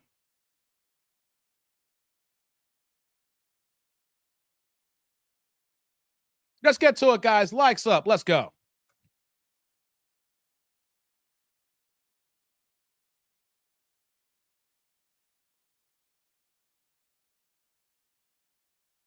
Hold on, guys. There we go. Is that a ring on your nose? Beauty mark. Oh, got you. Beauty mark. Thank you. Okay. So it's Antonia. Yes, ma'am. Antonia. Where are you calling us from? Yeah, where you at? I just got to the DMV. I am from Southern California, but I'm here in the weekends because my mom owns a few properties here that I manage. Oh, so this is a double L. This is a first, guys. We got a double L. So shout out to California getting the L, and shout out to the DMV. She lives in Cali Monday through Thursday, and it seems like she gonna take care of the mom's properties Friday, Saturday, and Sunday. That's a double L. Okay. So where do you live? I live in Riverside, California, Monday through Thursday, and I live in Arlington, Virginia, Friday through Sunday. Oh, wow. Double L. Arlington, Virginia, DMV area on the weekends, and Southern Cal during the week. This is a 2-for-1. Oh. How old are you, honey? I am 31. 31. And Antonia, correct? Yes, ma'am. Okay. Do you have any kids? I don't, not yet. No kids. And what's your zodiac sign? I am a Leo. Oh, what do you do July for a living? Leo. Oh, July. What do you do for a living? I'm a property management for my mother. Oh, for your mother. Okay. Yes. All right. So this is Antonia, 31, no kids, Leo, lives in Riverside, California, Monday through Thursday, Thursday through Sunday. Arlington. We can just say the DMV because, you know, I'm from Cali. We looking for the people in the DMV. Okay, DMV. And she's a property manager. So do you want a guy either in California or the DMV? I prefer the DMV, absolutely. Prefer the DMV. Okay. What kind of man you looking for, baby? Hey, before we get into what she's looking for, DMV, like I said, the weekends, Cali during the week, but she said she's looking for somebody in the DMV area, right? Yeah, I see y'all talking about that mold there. Yeah, yeah, you can get that laser removed here. Yeah, I see someone saying, holy moly, God dizzle, man. I see someone talking about, yo, the tatas are out. Yeah, she got them out here, guys. So let's get into it. Let's cook. Ooh, honest one. Honest, older. I like, people say women who date older men have daddy issues. No, I was raised with a father and a stepfather. Their approach within life, within family, I like that. So, how much older? I am 31. I would hope you are at least 36. Oh, that's not a bad age gap, guys. I mean, some of y'all are not digging them all. I get it. She got no kids at 31. The wall is here, you know, but I'm going to be fair in the beginning here. No, we don't know much, but she's looking for someone on the East Coast, you know, taking care of property management. So, I mean, that's not a hard job, but at least she's stably employed. So it's not too bad, guys. You know what I'm saying? You know, so 36 years old, I think that's actually a good start. With no kids, got something going on here. I don't know if it's going to get worse, guys. We're going to get into it here. Like I said, kind of blind reacting. Saw a few seconds as I saw someone reacting to it. I said, I'm going to do this one here. You know, so it's, you know, she's not asking for too much yet. 36. Let's go. 5 years older. But that's minimum. My ex that I was just with for a very long time is 43 right now. Okay. That's minimum. She wanted an older man. That's nothing wrong with that. She's 31. The ex was 43. Guys, I think, honestly, it works out so much better if you're a woman. If you meet your guy the same age you meet him in college. You know, you kind of go through that struggle love and classes and grinding together. If it's out of college, you know, if you ain't meeting a guy like that, you know, you're kind of grown like that, women should get a guy older. You know, especially if you're 31 years old, you're 27, 28, 29, 30 years old, you know. Yeah, you start looking at 36, just a starting point. But say she wants a guy in her 40s, I do not see a problem with that. You actually see some of the best dynamics if they are actually matched properly. An older man with a younger woman does work, guys. You know what I'm saying? But having a woman older than the guy, wrong. You don't want to do it. If it's going to be same age, I say, yo, meet that man in college. But if it's outside of college, then you should be looking for an older guy. You know, that's just my opinion. We can have a conversation about that later, but let's continue. Okay. So you like, okay, so generally older. Okay. And, you know, black men tend to be like 45, but look like they're 35. So, you know. I do look young. I don't look 43, y'all. Okay. What else do you desire? I'm not huge on looks. Looks has never done it for me. You can have this imagination of what you like and what you're attracted to. And this person who's nowhere near that comes and cracks a couple of jokes and you're like, he got you. So let me pause here. I will say this though, we said about looks. You're 31 years old, still rocking the fake baby hair. Ladies, stop with the baby hairs. You too old for the baby hairs. And even the girls with the baby hairs, I thought that should have gone on style a long time ago. Let me help y'all out. Most guys don't like the baby hair. Guys tolerate it because they know they don't want to start no mess or hurt your feelings. So they're just dealing with it because they can still get in where they fit in and get those buns, slide right in and get the booty. Okay? But lady, especially if you're in your 30s, then why are you claiming baby hair in your 30s? It's not a good look, ladies. If you could give your guy a hall pass on any question he can answer with no ramifications, right? One of those things would be kill the baby hair and the cumbrella eyelashes and the long ass raptor claws. Ladies, you might be off the market right now and have you a man if you just go ahead and cut those 3 things out. We're gonna talk about looks. Now let's continue. Oh, I'm not even gonna look this way. Like, I am a chemistry person. Like, you can be super attractive, and as soon as we talk, if there's nothing there, it's gonna dry up. Okay, that's true. What are your deal breakers? Deal breakers, don't be a liar. Don't be a deadbeat.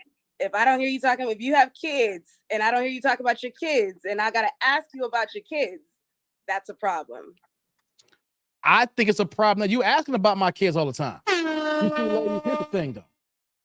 If you looking for a meaningful relationship and he has kids and the man's going to be, he's intentional in being upfront here, he is not trying to get you involved with his kids if he's really the kind of man you're looking for here. If anything, he's trying to keep separation from church and state, if you know what that means. In the beginning, we're trying to get to know each other better. But if I have kids, you're going to know I got kids, but I'm not going to be talking about them like that unless I know for a fact that we are serious and take it to the next level. You're going to know I got kids. You're going to know that I take care of my kids. I'm going to tell you that. But the beginning stages is I'm trying to get to know you because I'm not asking you to be a stepmama here. I just want to see if you're going to make it past month 1.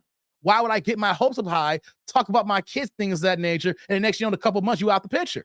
Or you might be a banshee, or you may not be the motherly type, or you might be somebody who is recreational use only. You're here for a good time, not for a long time. Or you could just be an arrangement that I talked to Rome about last week and things of that nature, right? Where that you are taking care of in a lot of piece of time here, and y'all have come to a common understanding. If those things are happening, don't expect for a man to talk about his kids. That's sacred. You got to be on the serious tip for a guy to come up open about his shorties, things of that nature. Because we ain't trying to introduce you to our kids, a whole bunch of women coming and play here. So when you say, if I got to ask you about a problem, no, you need to stay in your place because you ain't stepmama. You ain't the mama. You trying to get to know me. If we get to be serious, then we open that door. That's how you get yourself in trouble, ladies. You're not the stepmama already. Stay in your place. Keep the kids away. And then when you get to a place here, then he'll open up about that. But if that's a problem for you and you don't mind guys and kids, you got a problem already. Let's go. Okay. No ambition, no vision. I just like a person, have your mind in the right order, have your stuff together. I feel like it's not too much to ask for since I'm asking for a man who's in between the age of 36 and 50. So Don't be a liar. Don't have a wife, please. I've been getting a lot of. Sounds like that. I'm not getting a wifey woman here, right? Like you're 31-year-old and you're still in the market. So it could be because you travel back and forth. If you're 4 days in one location on the West Coast and you're 3 days on the East Coast, that's going to hinder you from finding somebody, right? But you're talking about the things the man you're looking for, especially married men. So it sounds like that you might have the scent where guys smell on you where they don't take you seriously. Right? Because if you married, guys are trying to get where he fit in. You know, his wife is on someone else here, whatever case, and he wants something new. He's trying, I don't know how each married man rocking here. When they're looking for a younger woman or someone on the side, things of that nature, little side piece action. I get it, right? But if you are encountering this many situations here, gotta see how you acting here. Are you coming to the table acting like a wife already, or fiance ready to be a wife, or are you just a girlfriend? Because guys can smell if you're the real thing or not. Most guys like, nah, she a good girl. I don't want to mess her up like that. Good guys. Now you got Pookie and Ray Ray who can be like, I don't care. I'm gonna get in where I fit in. But the guys that you're normally looking for, like, nah, I ain't trying to mess her up, man. Let me go ahead and find this thought action. Well, let's see what she's talking about here more. Let's continue. Don't be married. A lot of you married men out here be talking to these single women, it seems. Don't get me wrong. I met a guy within the last couple months being in the DMV, a guy I thought that was amazing, successful, over 6 feet, money, everything, tell you everything that's amazing. And then it's like, yo, you ain't text me in 3 days. Like, what's going on? So just don't have anything other. No one that thinks they're dating you, no one that you know you're dating. Don't have a baby mama that you just stopped sleeping with 2 weeks ago. Woo. Do me a favor, go back to the light, Antonia, because you're moving. You gotta stay. Well, here's the thing. How you know if he's sleeping with his baby mama? I like when that happens. You know, but that's why I warn guys about with single mothers here. Because it's worse with women.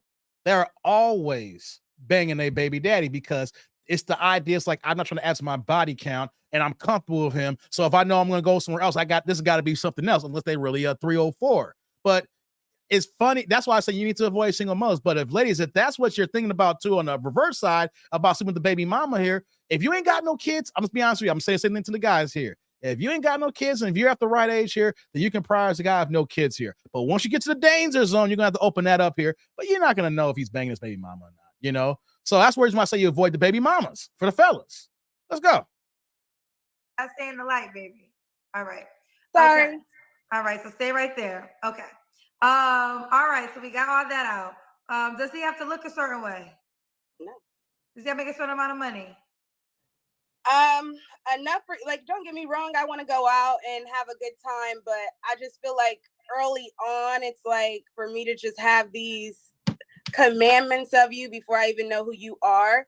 Most men in the DMV area in between the ages of 36 and 50 that I've come across have their stuff together. So I'm not telling you what to make. I know a person who makes $40,000 and invested his money the right way, and people still think he makes $40,000 and he's nowhere near there. So if what you make works for you and you are still able to come see me and take me out and acknowledge me and celebrate me on those special days, we're good. This is the beginning. I'm 31. I just got out of a really long relationship that I was in since I was a teenager. So what? Yeah, I'm not looking too much too soon. I feel like if you have a vision and you have a thing for life, we gonna be good. Money's not really that big of a thing now. Wait. You're 31. You're not married. You don't have any kids, but you just got a relationship since you was with someone for teenagers? Hey, something ain't right here. The smell test is off here, family. The smell test is off. How can you be with someone since like teenagers and you ain't had no oops or slip baby? I mean, come on. You teenagers at the bare minimum, we're talking about like 12 years? How can you be with someone 12 years and not have an oops moment? I don't know. Something don't smell right, guys. And here's another thing too I got to add. If you hear a woman say that they've been with someone for that long and they never got married, I say run away because one of y'all should have proposed by now. You know, the woman should have came out and proposed by now. But the guy, after all these years in, if he's been with you that long and says, I deal with you the way I'm going to deal with you here, but I ain't going to give you the last name, I'm kind of curious. Why is that? Why is that? And then if you've been with someone that long, women are normally imprinted by the man they're with. So it makes them harder to pair bond with the next guy. You know, when someone's out of the dating market for such a long period of time, they've been with somebody with that pair bonding, and then next thing you know, they're out here in the streets here. The next few guys that she's going to start dating, it ain't going to be a good look. All right. I'm just saying, some don't smell right, guys. The smell test is off. Smells off. Okay. Let's do the Kendra Cam. Well, let's see what she's working with, guys. And may this man be a motivator, okay? Because pandemic done got me looking hella. What you got? Scream before the Kendra Cam. So I'm used to being very swell, and I probably put on 60 pounds in the last 3 years. So yeah, God damn, 60. 60. We gonna sit there. Wait, 60. I know she said 3 years, but still 60. 3 years. So at 28 years old, you were at your fit. This is what we're talking about here. Ladies let themselves go and hit 30. Like you were at your physical peak at 28. That's why Kevin Samuels said the danger zone starts between 27 and 35. And then after that, it's downhill from there, right? 27, she entered the danger zone. So 28, she was at her physical peak. And here she is back on the market here with 60 more pounds. Ladies, you are adding more, causing more problems than what it's supposed to be. Keep your weight maintained. You have to gain 60. I get it. You know, you have a few months off, things of that nature, but 60? Let's see what she got here, guys. This, and I'm super short, so we gonna try and do it to where we can get everything.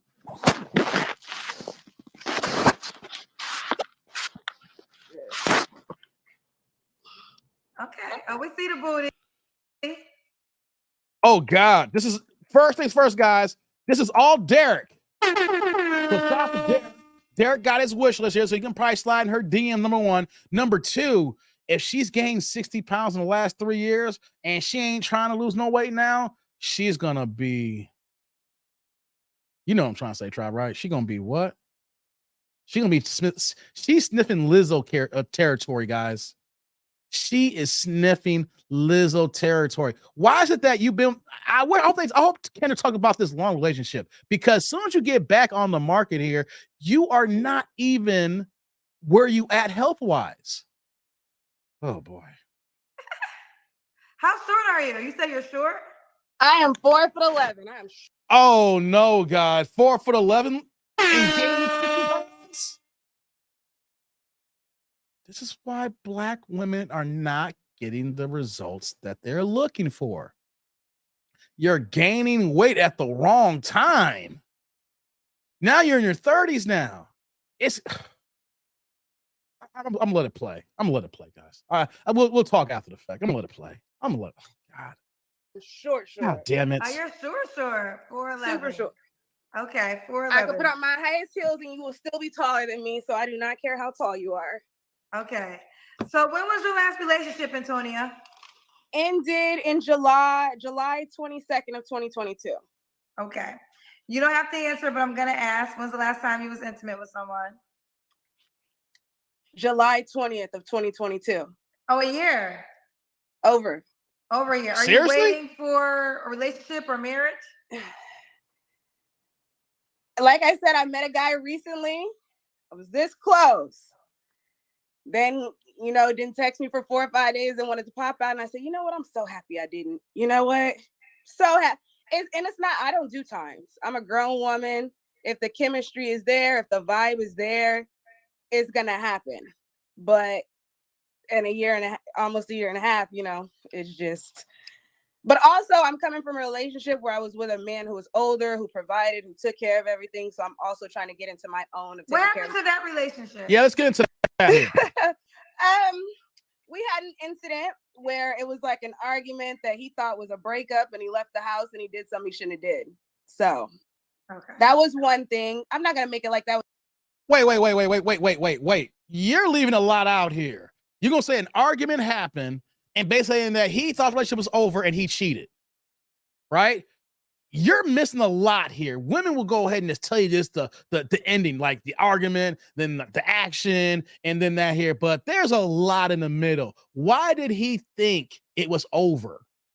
There had to be something there for a man to be there as long as you two were together, saying since teenagers, he's an older guy, and he's assuming that it's over. You had an argument, you admit there's an argument. You need to tell us why that argument occurred. Because most men is just not gonna say, oh, it's over, and then come back. I thought we were over. No, that's not the case here. We're missing a lot here. Like that was huge. And then the field that he was in, that I met him in at 17, and he was damn near 30, he was getting deeper and deeper into, and he should have been getting out. What? So we'll just leave it there. He was a drug dealer? Yeah. Okay. All right. What?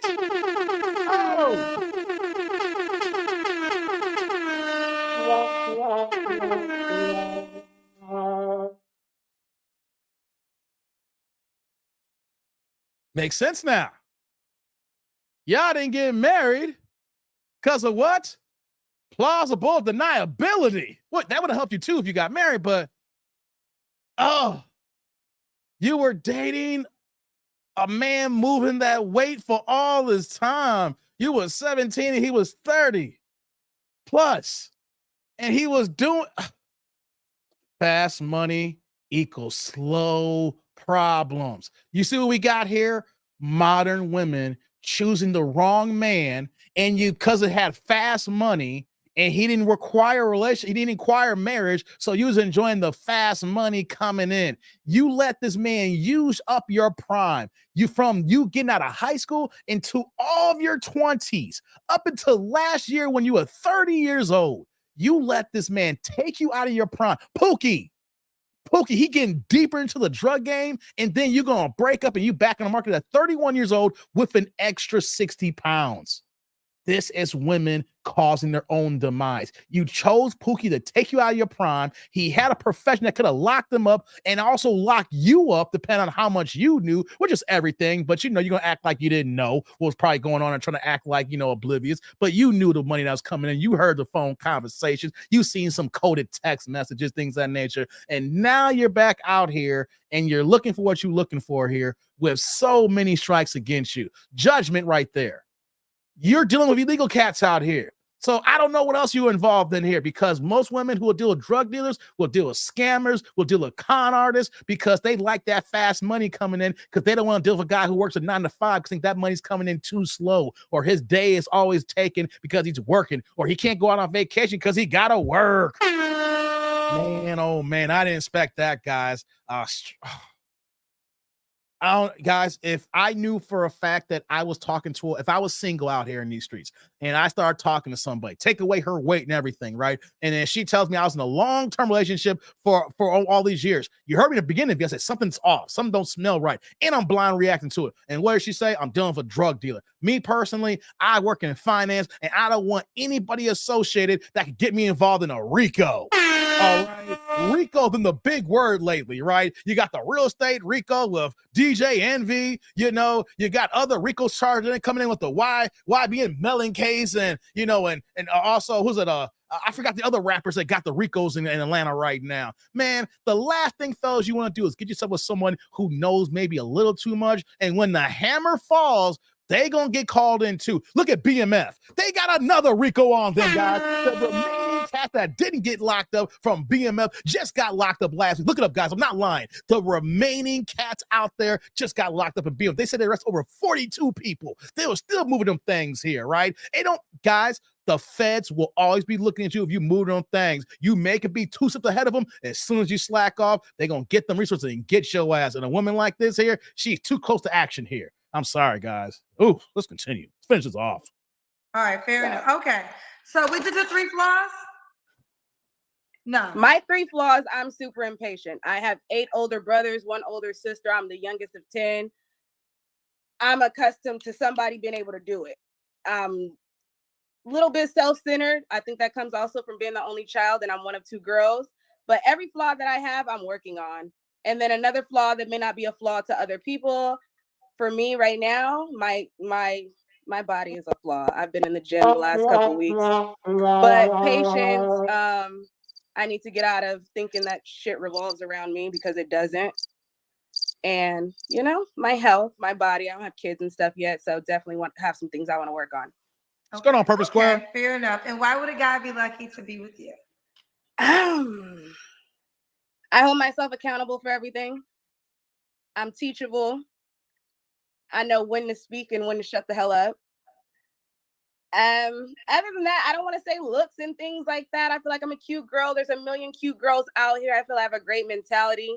I'm a nurturer. So any man that comes my way is going to be treated impeccably. And there you have it. So this is Antonia, Riverside, California, 31, Leo, property manager. How can the guy reach out to you, baby? This is for Derek. My Instagram is there, Princess Tonita _Tonita. So I am new to Instagram. I don't have a lot of pictures. I do post stories every couple days, but I really do stories, less photos. Okay. I also have my Facebook up there. Have kids? I can't remember. Considering my age range is 36 to 50, I think it would be pretty crazy for me to say a man can't have kids, because that's going to be like a needle in a haystack. If you have kids, be a great father. Don't be a deadbeat. And you do want kids? Absolutely. Okay. With the right person. For the right person. So it's Princess _Tonata? Tonita. In Spanish culture, my dad's name is Antonio. So in Spanish culture, my name's Antonia. They call me Tonita. Are you Hispanic? My dad is Spanish and Jamaican. Got you. Okay. All right, baby girl. Will you keep me posted how it goes, honey? Thank you so much. You're welcome. Bye, sweetheart. Bye, sweetheart. All right, guys. Likes up in the building. Likes up. Oh, man. I'm glad I didn't watch that right away. let's do the recap. I got another video, guys. Shout out to everybody in the building, likes up here. I got another video here. I got time. So I started late tonight. You know, I came on late. So we're gonna do another video after this here. So likes up in the building, super chat, super thanks, super stickers. Appreciate y'all supporting me here, as well as the Cash App too. I don't know if you guys shopping the Cash App yet. Let's double check, make sure the Cash App ain't came in.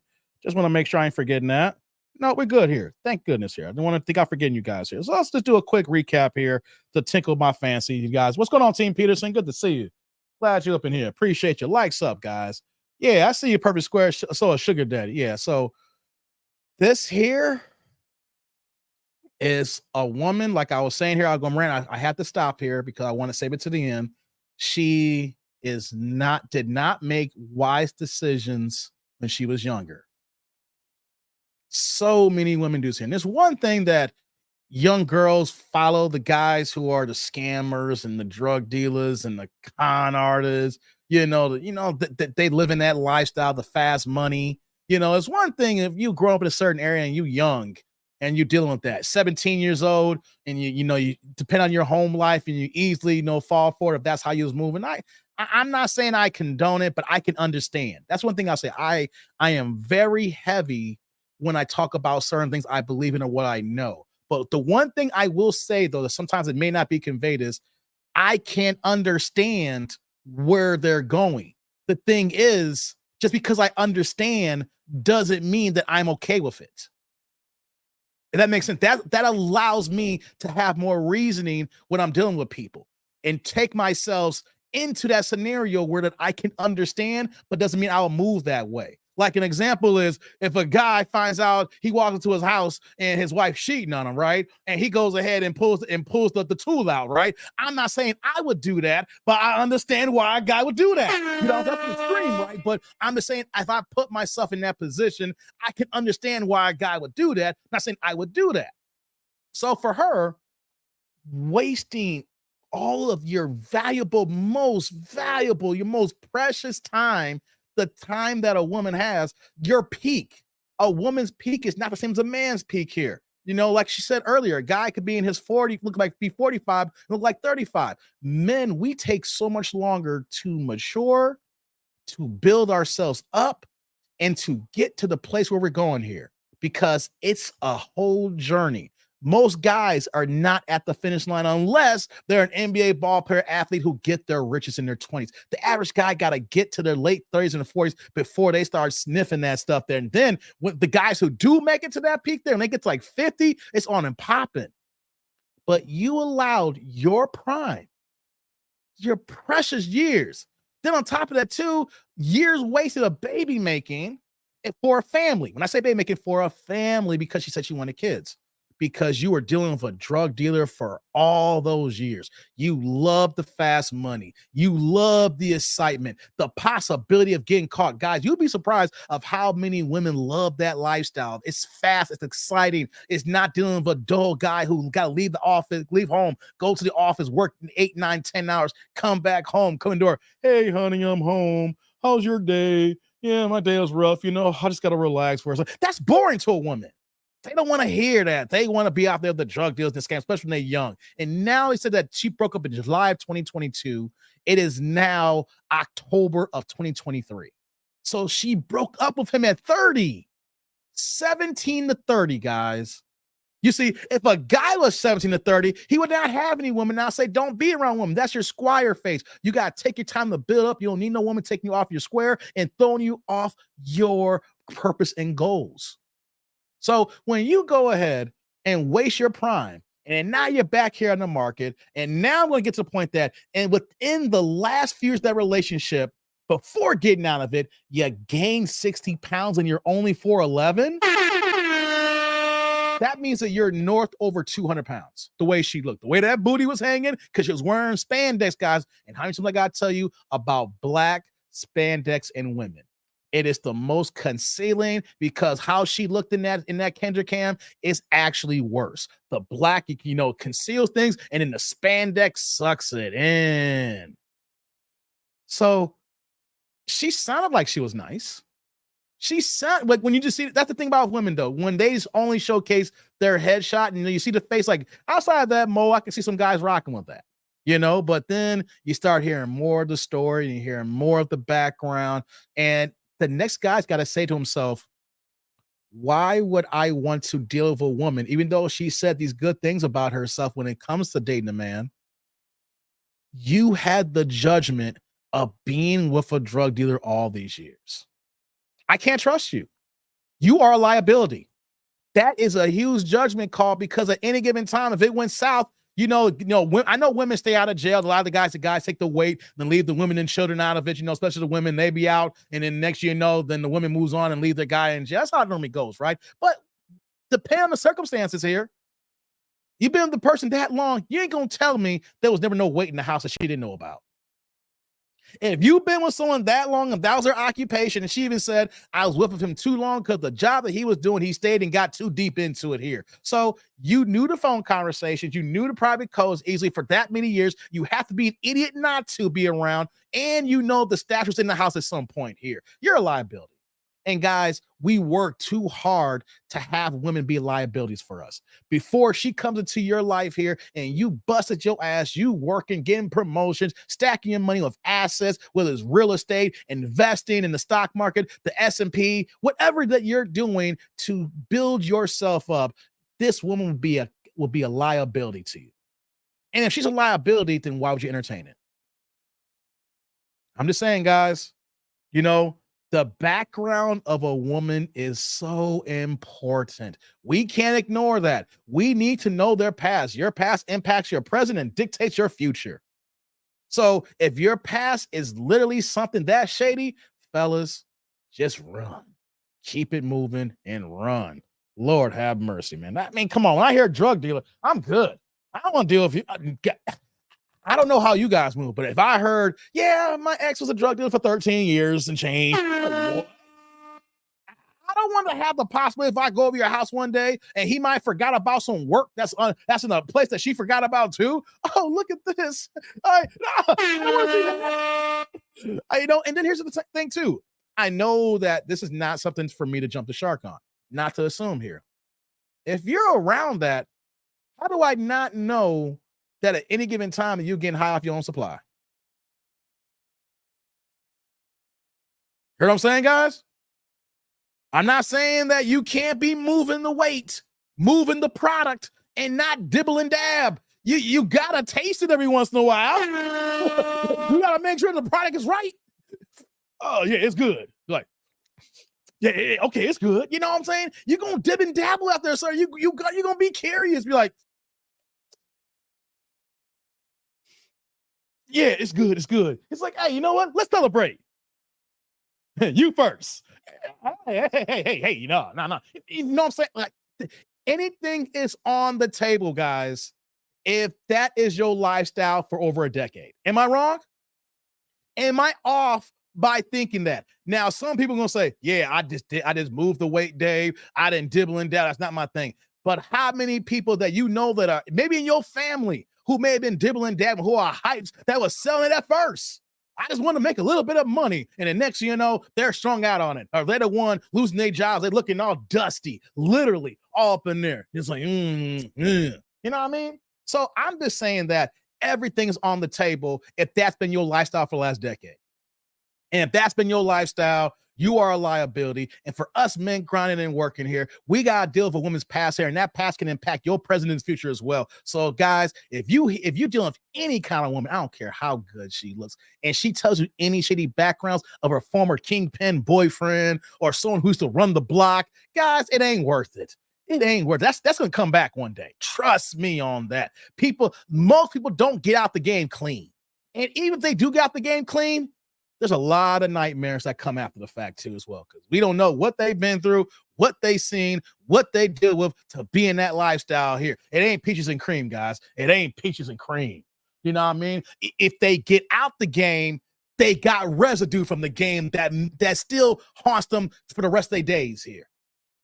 I'm just saying. And if it's just all overall not a good look, guys. Let's get to the chat here. Let's get to the next. I'm gonna get to the next video, guys. Let's move on. Let me see here. Let me see what y'all saying. Let's move on, guys. I want to see what y'all saying before we move on. I mean, just to hear that, guys, I mean, that really threw me off.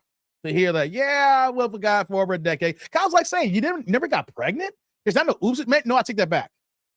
She probably got a gang of deletions. I just was slow for a second, guys. I was retarded for a moment. We know that women in that community, I'm saying that the rough lifestyle, on the edge, majority of women do have a few deletions in their life. I'm saying if you've been with a guy that long and you're not married, not engaged, there's a few oops in there. And maybe the possibility was this guy's lived his life here. I'm not going to keep this kid because of the situation. Everything is on the table, tribe. Am I right or wrong here to assume this here? And you know what, though? You can't get mad for assuming because you live in that lifestyle. Perfect Square says, how you get the 260 didn't even notice you didn't notice, you know what's up. Yeah, I know, Perfect Square. Like, you 3 years and 60 pounds? Something happened, guys. I'm adding that too because she broke up last year. So then you got to add, like, before this year, that's 2 years. If a woman gains that much weight in a short period of time and she ain't got no kids, something happened. Something traumatic happened in that relationship during that period when they were still together, and now it's purely at the end course there. And she even said that the fact that he was doing something, he kept getting deeper into it. I am thinking that at the tail end, she was so stressed out, she was so worried that she was just binge eating as a resort.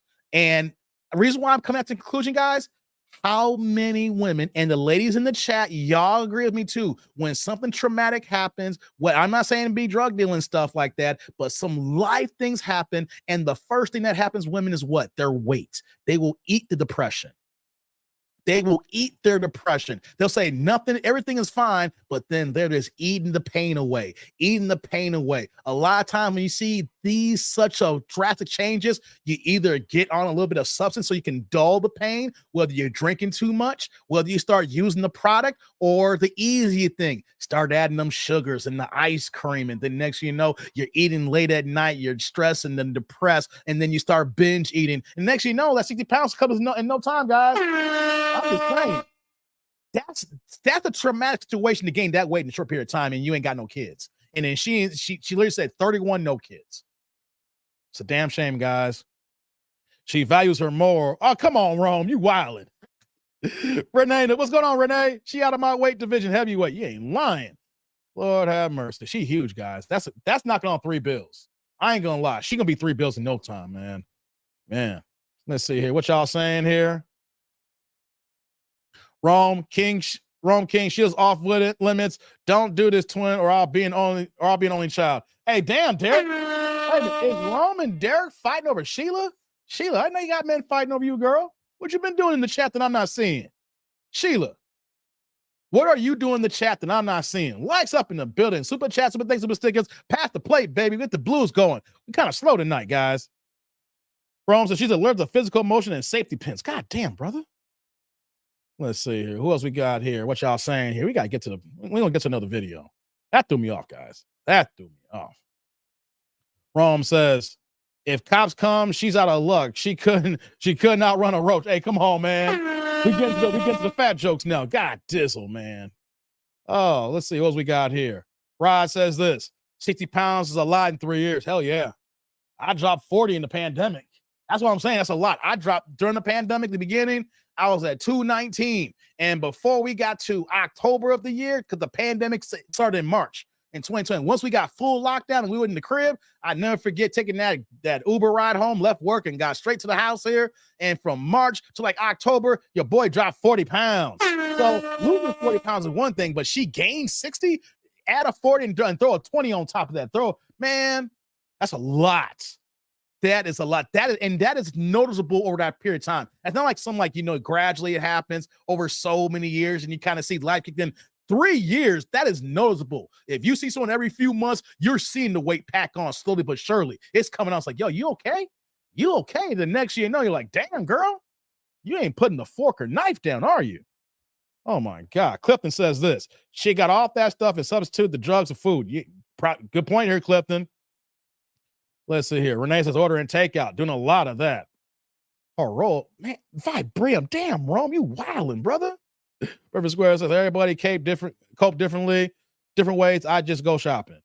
I hear you there. I just go to Vegas every few months. I just go to Vegas and go to a fight every few months. That's my thing. What's going on, Mob? 33, no kids? No, 31 with no kids. 31 with no kids. Let me see what y'all saying here. Damn, Team Peterson, you wrong. That Mo weighs 35 pounds? Man, you wildin', man. You coming in here shooting the shot. Hey, man, she got a new division called ultraweight. God damn, y'all going in, man. Y'all wildin'. Listen, I'm just chatting, says Sheila. Yeah, that's what they all say, Sheila. I'm just chatting. Yeah, you chatting all right, Sheila. Y'all doing some things in the chat. I need to figure this out.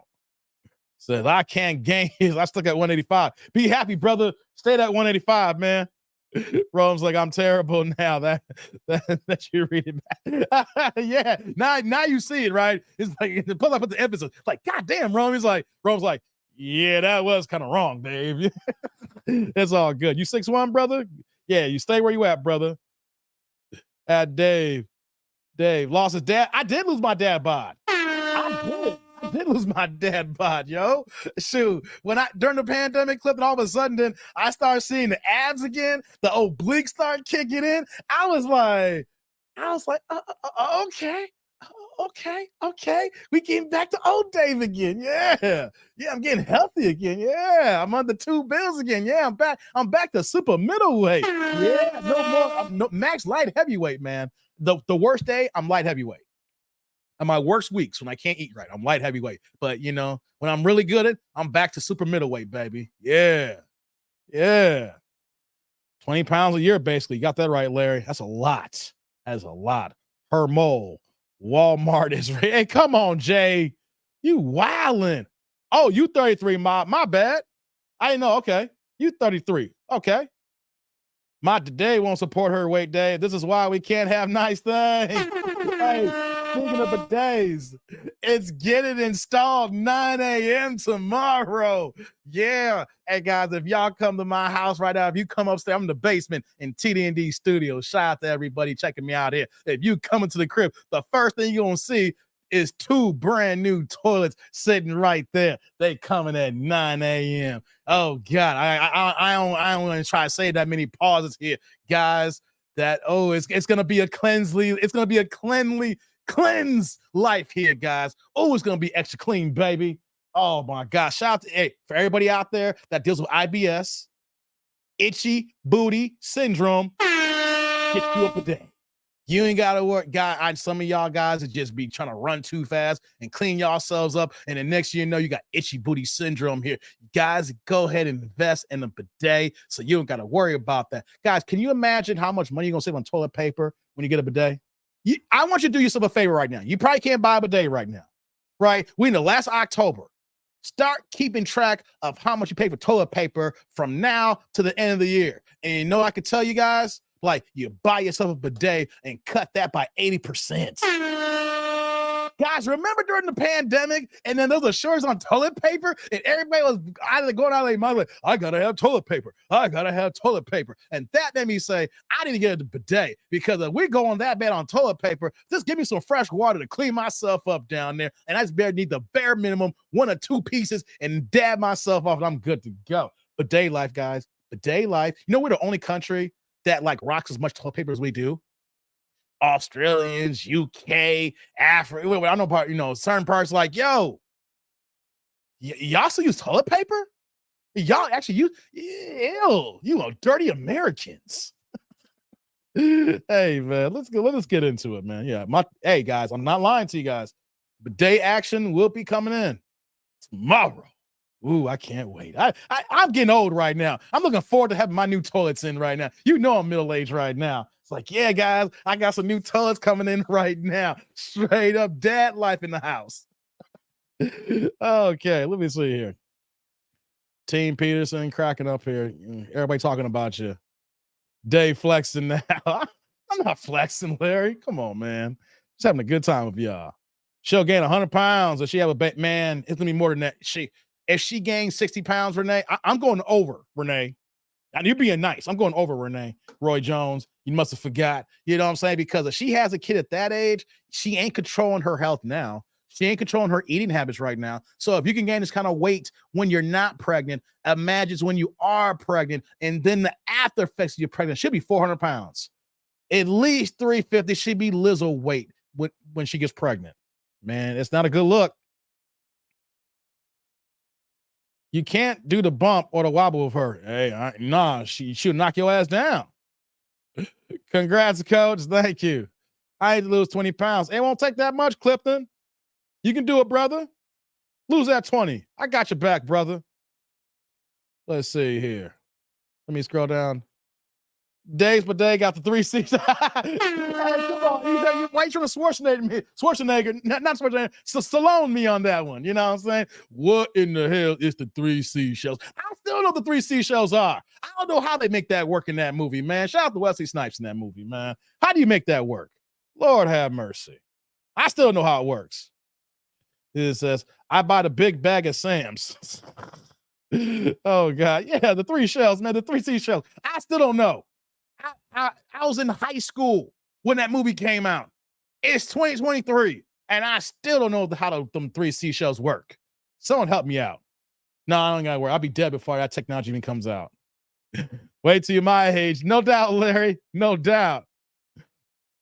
Where'd you get your bidets from, Dave? I ordered from Menards. I used to work at Menards. That was my first job.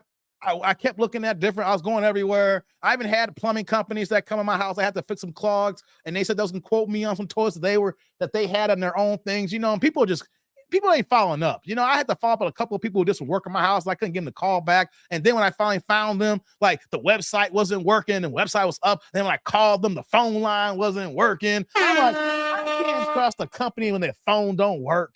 So I've been having a hard time trying to get some plumbers out here and everything. So yeah, I went to Menards, you know, and got the 2 toilets, you know, and we good to go here. You know what I mean? So yeah, after tomorrow, you know, it's gonna be a cleansy life going forward, man. Yeah, y'all need to step your game up. But they's all over the world outside the U.S. Yeah, Team Peterson, we slow. The whole world looks at us like we stupid. Y'all use TP to clean your booties? Like, ew. You know what I'm saying? Yeah, they be talking about us, y'all. Finish it off with some moist aloe vera. Boo, Dad. He flexes, but he's still not fighting me. Derek, you sound like them janky fighters who want a shot at the title and ain't proving yourselves yet. I'm gonna act like Floyd made it to you. Get yourself a couple of wins, build your weight up, and then we'll talk. Otherwise, I don't want to hear you no more, Derek. You don't bring nothing to the table. I can't be doing all the heavy lifting. I can't do all the promotions, Derek. You gotta get yourself right. Hey, Clifton said that she gained 20. If she gets pregnant, she'll be bedridden. Man, who you telling, brother? That's a good one. Then about the day, how about a day like Al Bundy was with the Ferguson? Al Bundy. Yeah. Al Bundy. Yeah. Yeah, pinball. Yeah, I'm gonna be like Al Bundy now. That's the good. I'm gonna start going back and watching Married with Children reruns. He was based out here in the Chicagoland suburb too. I did score 4 touchdowns in one game. Hey, come on, man. Shout out to Al Bundy, man, who scored his 4 touchdowns at Polk High. Polk High.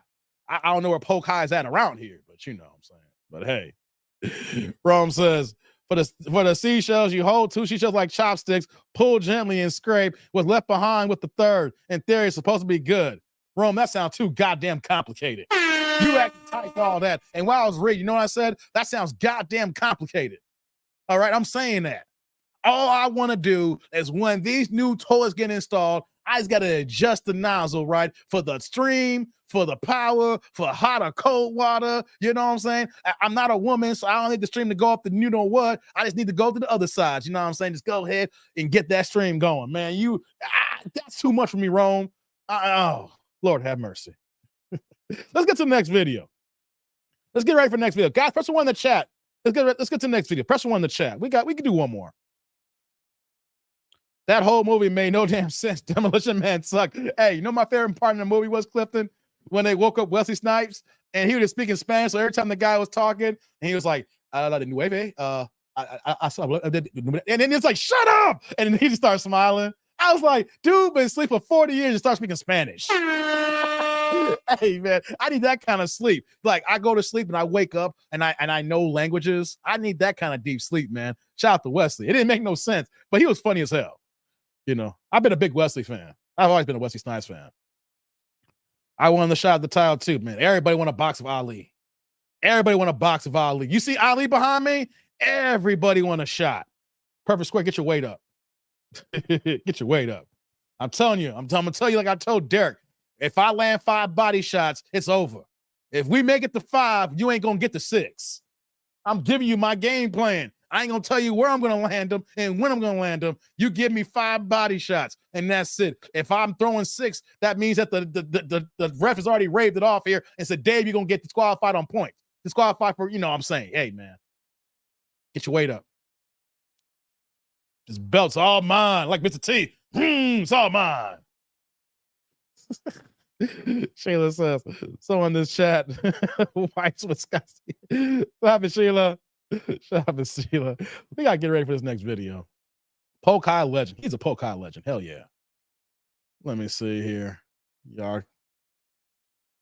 What's this here? No man better by doing that. Let me see. Y'all killing me in this chat here right now. I'm just trying to get caught up. What are you saying here, man? Dave, everyone has a plan until they get hit, Mike Tyson. Oh, you act like I got a glass jaw. You act like I got a glass jaw. You act like I never taken a shot in the face before. That's why I don't fight. I don't like taking shots in the face. But I can take a shot in the face. Pause. Make sure I say that. Make sure I put that out. Pause. But a shot in the face. Come on, man. You got, hey, man, don't worry about that. I got a plan. You know, hey, I ain't Amir Khan. I ain't Amir Khan. There's a reason why I got shoulders. You know what I'm saying? Ain't no glass jaw here, baby. Ain't no glass jaw. Hey, even if you get a clean shot, I mean, like, that's all you got. I just don't like getting hit in the face. Okay. Old man fight. Yeah. Party days. 5 body shots. I'm telling you, man. Clip the nose, the liver shot. What happened to Oscar De La Hoya? My liver. Hey, man, Bernard Hopkins gave him that liver shot in 2004, baby, almost 20 years ago. Man, he's still crying from that shot, man. Y'all don't know what it's like to get hit in the liver. And I know y'all be drinking 40s and smoking blunts, too. So I make it easy for me when I pinpoint that shot in that liver. I'm going to hit both. You're like, bow, bow. Man, come on, man. Yeah, I know y'all smoking 40s. I mean, drinking 40s and smoking blunts and act like you're going to take 5 body shots. Hey, man. What's going on, Mo? Says Vegas 2024, DG versus TD&D. Nah, Derek ain't ready. Derek will be ready by 2024. Derek ain't gonna be ready by 2024. I'm telling y'all, Derek's all talk. You know, I understand how champions feel in real boxing now. When everybody want to shot the title and you look at their record and you're like, you just wasting my goddamn time. You know what I'm saying? Everybody want to shot the champ. Everybody want the belt. All right. Dave versus Derek, sponsored by AARP. Hey, we gotta get to this next video, man. What he's saying here, he changed that man's game plan with that punch too. Hey, everybody got a plan until they get hit in the face, but you gotta know how to get hit in the face to keep the plan. Hey, man, Vegas went to our tag team Hell in a Cell, Theo and Lazy Bone versus Dave. Why gotta be a 2-on-1? You said Theo and Lazy Bone versus me? Why gotta be a 2-on-1? Y'all wildin', man. Most fighters fight too many tomato cans, says a Team Peterson. Okay, let's get to this next video. I got time for one more. Sheila's the ring card girl, says Renee. Hey, Sheila, you gonna wear a bikini and some high heels in the ring, girl? Okay. Let's see what we got here. Okay, I got one more. Whoops. Let's do this here. Let's pull this up.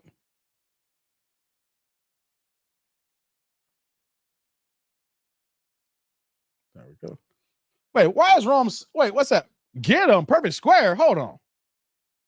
Like Redman and Method Man, get him. You Jiminy Cricket looking, ball fade having motherfucker, get him. You know dancing, 2-time stepping, Jermaine Jackson looking mother. Get him. You Disco Dave Dynamite having.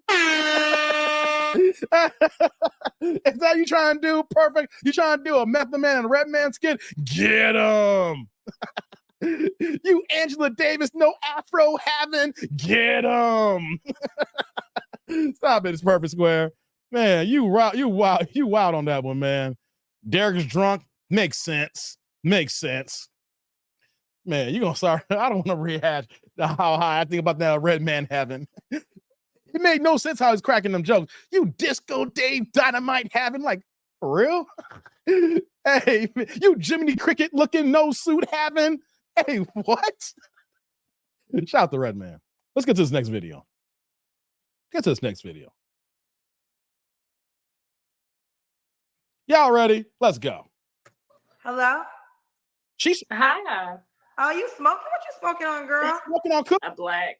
A black? What's Oh no! What are we doing here? Hey, any woman that comes up smoking Black and Mild is an automatic L. Hey, hold on, y'all. Anybody that comes up smoking Black and Mild is an automatic L, guys. What are y'all saying? Hey, man.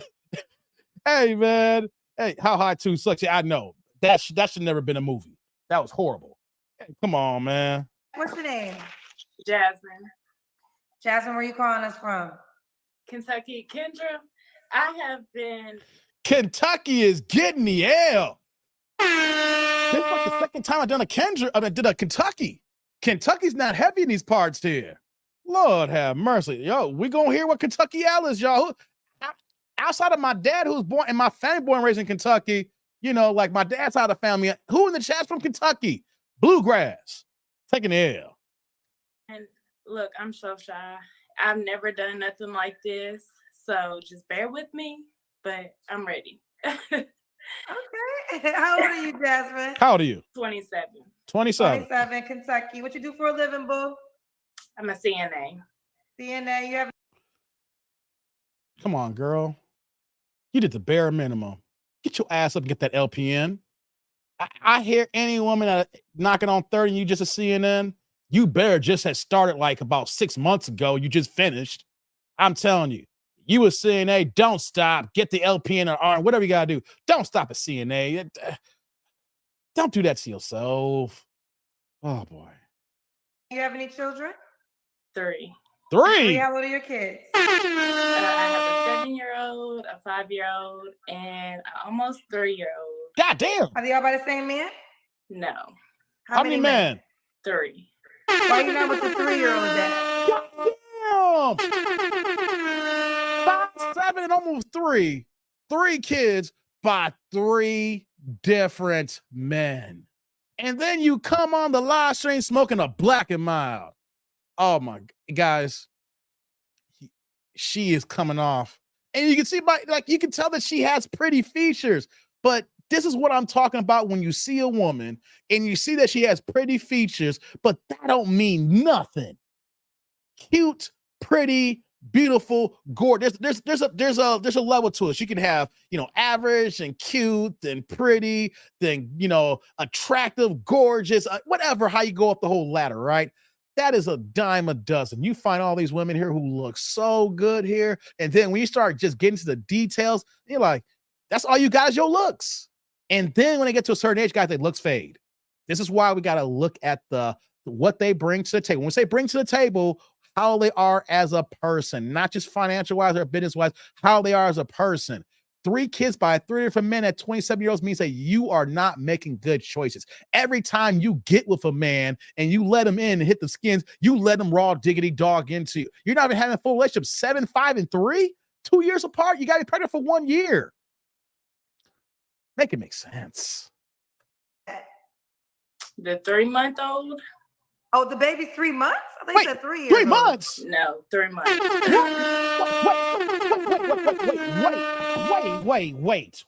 Wait. 3 months. Wait, she just gave birth to the baby. Why is the baby daddy not in the picture 3 months later? You just gave birth. You out here smoking Black and Miles. Soon as the video starts. Why are you out here trying to date? You're going to be a 4-time baby mama. You don't know how to pick, man. You need to sit your ass down. Put the black and mild down. Worry about the 3-month-old. Take yourself out of the dating game and worry about these 3 kids and figure out how to co-parent with these 3 niggas. Oh my God. Let's let it play, guys. She might got a good story. I know I get excited.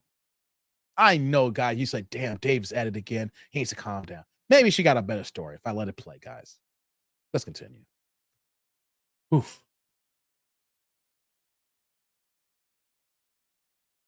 Uh-oh. I think a problem happened here.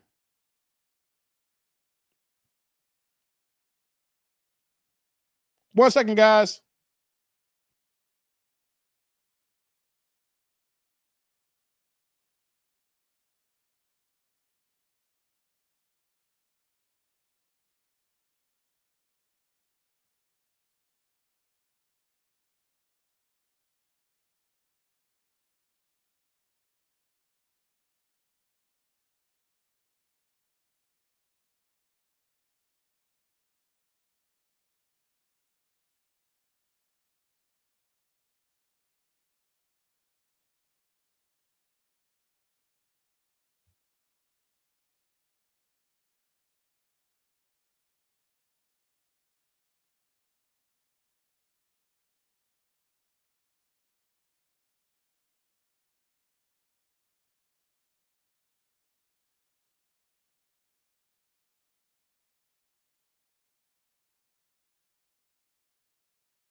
I'm back, guys.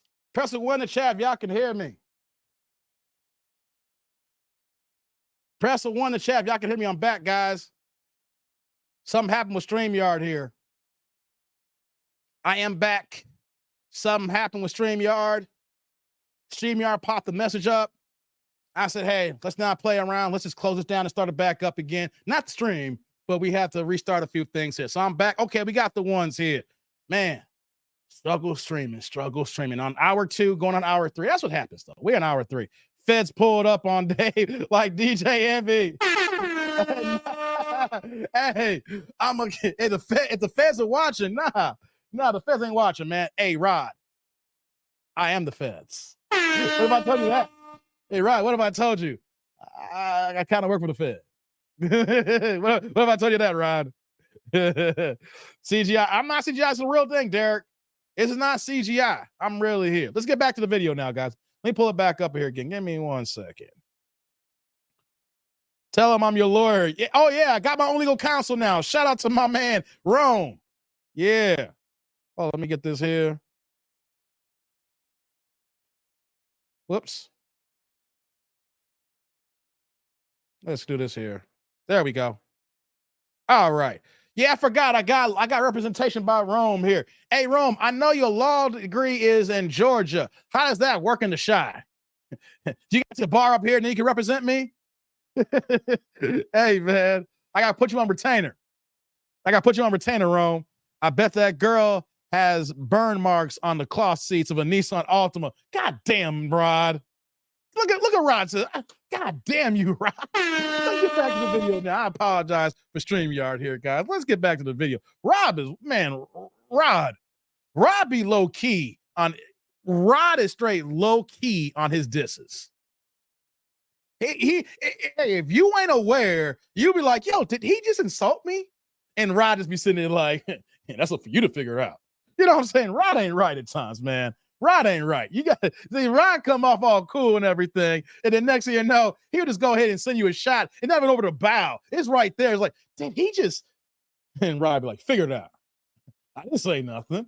If I did, you smart to figure it out. Hey man. Hey man, I'm done with Rod here. Let's get back to it, guys. All right, here we go. I'm a CNA. CNA, you have any children? 3. 3, how old are your kids? I have a 7-year-old, a 5-year-old, and an almost 3-year-old. Are they all by the same man? No, How many men? 3. Why are you not with the 3-year-old dad? The 3-month-old? Oh, the baby's 3 months? I thought you said 3 years old. No, 3 months. Why Damn you not son. there? Why you not with that dad? Hold on. Girl. Okay, so the 3-month-old dad is actually my ex-husband. What? I gave him another chance, and Ex-husband? he done some foul shit, cheated on me, all of that. Like, we was living together, and then came November of last year, I was like, I'm done. You know, once you go through so much, you're done with it. So You were I was married? like, I'm done with it. So then once I finally finished with him, it was like, boom, I'm pregnant. So yeah, but we was like in December of 2022, right? We was like, we're gonna start back together. Hey Larry, 7'5", 3 months. Not 3. 3 months. We're gonna try things out. So then as the year went on, he just started cheating and stuff. So I was like, it ain't gonna work. When did y'all get divorced? And I got married when I was 18 What? to him. So What? I only married him for 6 months. He went to cheat on the day that we got married. So I stuck with him for 6 months. And after that, I was like, we're done. So after 6 months of us being married, we was together for 3 years before. And then after 6 months, I left him. So you said you got married at 18. So you met him when you were 15? Right. So, okay, but none of your children have the same father, right? No. So, okay. So 2014, we got married. And then the same time I divorced him. And then 2015, the same year that I did divorce him, because we got married in September of 2014. I'm starting to get lost, guys. I'm trying to keep up. 2014, you got married. Okay. September 2014. Okay. In March, I got divorced. March of 2015. Right. March the following year, you got divorced. Right. Then, okay, now you're divorced. When did you meet the 7-year-old dad? April. What? So we got divorced. What? You got divorced in March and then you met the new guy a month later. In March, and the following month, you met the 7-year-old dad? Yes. So what happened with that? So we was dating, like we was meeting up with each other, dating each other. But then like my grandmother passed like 3 months after that. So we met up again, and that was the first time we had ever done anything. And the first time I got pregnant. So that happened. Wait a minute. Sorry, guys. Cough. The first time that you did something, you got pregnant. How come you ain't using protection?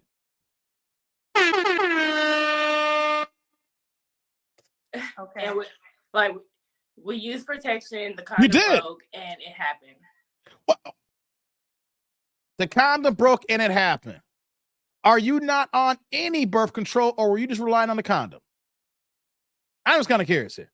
I like the double and triple check, right? Back in the day. So when I was back in the streets, when I was single, if a condom didn't work, I had another one on standby.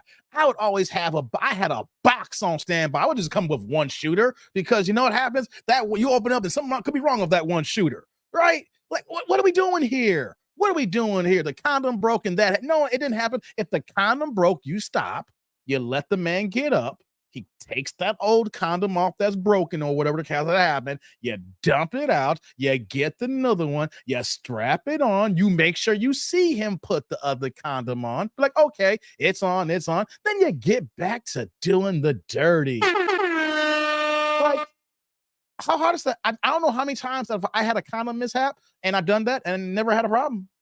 Never had I was very extra on that. I wasn't trying to have no babies until I was ready to have a baby. So how is it that you're gonna say, oh, it just broken just happened? Seriously? Like, I'm not hearing any accountability here. Like, how I must be the MVP of broken condoms, okay? Or rip or whatever they're coming on. I must be the MVP because as soon as it happens, I was like, oh, no, you ain't getting pregnant. No. 1 second. Man, I go ahead. I'll be within 22 seconds max. I'm right back in. You ready? Let's go.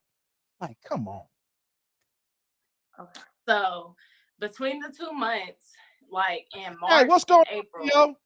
like I felt like it was like me and my ex-husband had slept together, and then being my fucking baby's dad, we slept together the following months. So it was like a possibility between the two. So it ended up being the man that I had first slept with for the first time ever, and he's not in her life. Okay. Theo made a good point. I'm not following the chat as heavy here, but Theo makes a good point here. Plan B. I forgot to add that too when I was out here in these streets back in the day. I used to carry box of condoms here, and if it got to worst case scenario, I had a plan B on deck, guys. I did. It'd be in the glove box of my car. Plan B was I'll come to the spot with minimum of 4 jimmies. I have plan B ready to go. So if the condom broke that night and you knew it and you saw, how come you didn't go to you go to Walgreens, $50? I don't know why the price different here. You go to Walgreens, it's $50. I go to CVS, it's $40. So depending on where you at in the location, then you go to CVS, you get the 40 spot. If the closest Walgreens, you got to pay that extra 10. You got to pay that fine. You got to pay that tax, right? But you got, is it 48 or 72 hours? Is it 40? I'm out of the game, guys. I don't got to worry about that no more, right? But you got 2 days. After the condom broke, and you say, you know, you're going to keep going, and you can go ahead and skeet, right? You know what I'm saying? Like Lil Jon, skeet from the windows to the walls, right? If it happened on Sunday, it's Wednesday right now, right? If he clapped your cheeks on Monday, you had to right now to Wednesday, at least the earliest, to go get that plan B. No, that showcases you are lazy. You don't give a damn. You over here trying to figure things. If those are all diggity, go ahead and do your dizzle. God damn it. Let's get back to it. And then 2 years later, I get y'all supers a second. 5-year-old dad. Yes. He was supposed to be my husband. We was doing everything we were supposed to do. Like, we got engaged. We got the we planned the baby. And then he has other kids in another city, like in another state, Alaska, mind you. So we did, once he was meeting up with her and his kids, he cheated on me, and it made me have my baby early because she had a disease, transferred it to him. So it kicked my baby to come in. Wait, he cheated on you and gave you an STD? What? Oh my God. Yes. Chlamydia. Wait a minute. Yeah. Nothing. What are we doing here? You were married. The guy cheated on you the day on your wedding day, and then you said you was done and you was pregnant, and then you get divorced, and then next thing you know, you meet with this guy you're dating a month later after the divorce, and the first time you hit it, you say the condom broke, and then you come up pregnant, and now you have a third dude who gave you that chlamydia game. I don't know what to say, guys.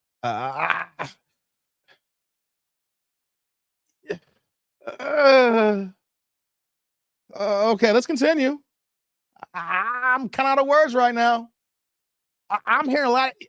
It's sad, but I'm hearing a lot of goddamn excuses that could have been prevented. Like, you married a guy who cheated on you your wedding day. Like, you had to have some signs this guy was dusty. But here's the thing here. You were hella dusty. Oh my God. Let me listen. Nothing, you know. So it made my baby come 3 months early. So Okay, Jasmine, I'm gonna stop right there because you. What you got, Kendra? Yeah. Oh God. Yeah. This gotta be around the world. Do you want the whole world to know all of this? girl, at this point, I need a man that's gonna be for me and my kids. I've done everything I'm supposed to in my life the right way.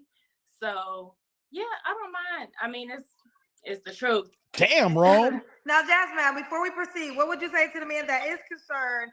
I mean, you have 3 children, but you have a 3-month-old. So what would you say to the man that's concerned that you have a baby that's only 3 months?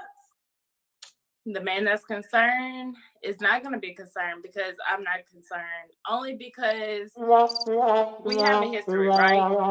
So I left him back then. I was done with him. And then I felt like it was too soon. I didn't really give him a chance. I don't know why I felt like that. But I was like, 6 months only into a marriage is soon. Like maybe other people would stick it out, but I'm a high. She has no idea what the hell she talking about. All I hear is I'm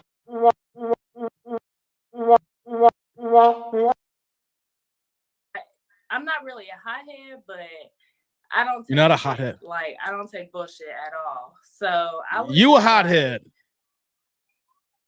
I'm gonna leave him alone at that point. And then once me and my second baby father, once we was like done with everything, and I was like, okay, maybe I'll give him another chance, like see what it is. You know what I mean? So it was only 6 months. So I was like, I'm gonna give him another chance. So I did, and it ended up the same exact way. So the man, I'm done with it. Like that was the second time.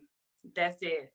Like Okay, so so Jasmine, Kentucky, CNN, what's your zodiac sign? Damn Zodiacs. Pisces. All right, and what kind of man you looking for now, boo? You said you want a man for you and your kids.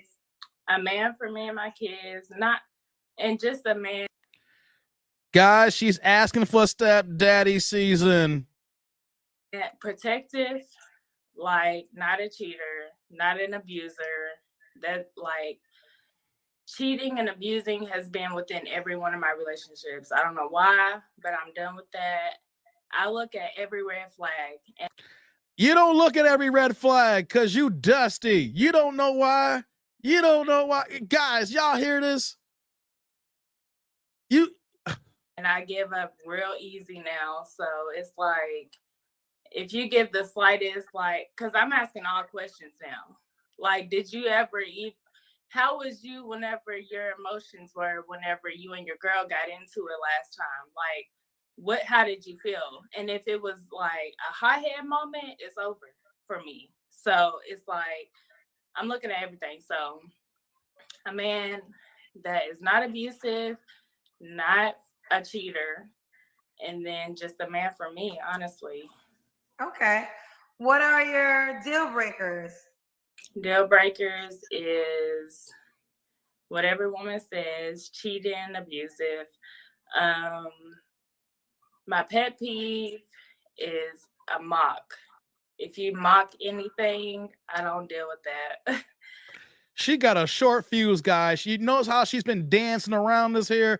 My head is down because I can't even lift it up right now because this is some crazy shenanigans right now. She is saying what she's saying is because she goes off the handle and she is trying her best to word her words correctly. Guys, I've seen this a million times over. Yes, she is hella dusty. Yes, the minute she chews are hella dusty. She over here getting STDs, brawl dog on the first time, condoms breaking and not getting plan Bs when things are going by the wayside here. And she is trying to dance around the fact that if certain things that she hears is gonna be off and popping, like wham, bam, thank you, ma'am. She gonna be like snap, crackle, pop us some goddamn Rice Krispie treats, guys.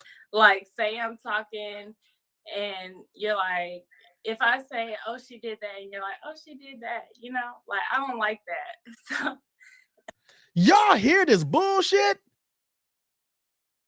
She gets upset over the smallest things. That's why she's where she's at right now.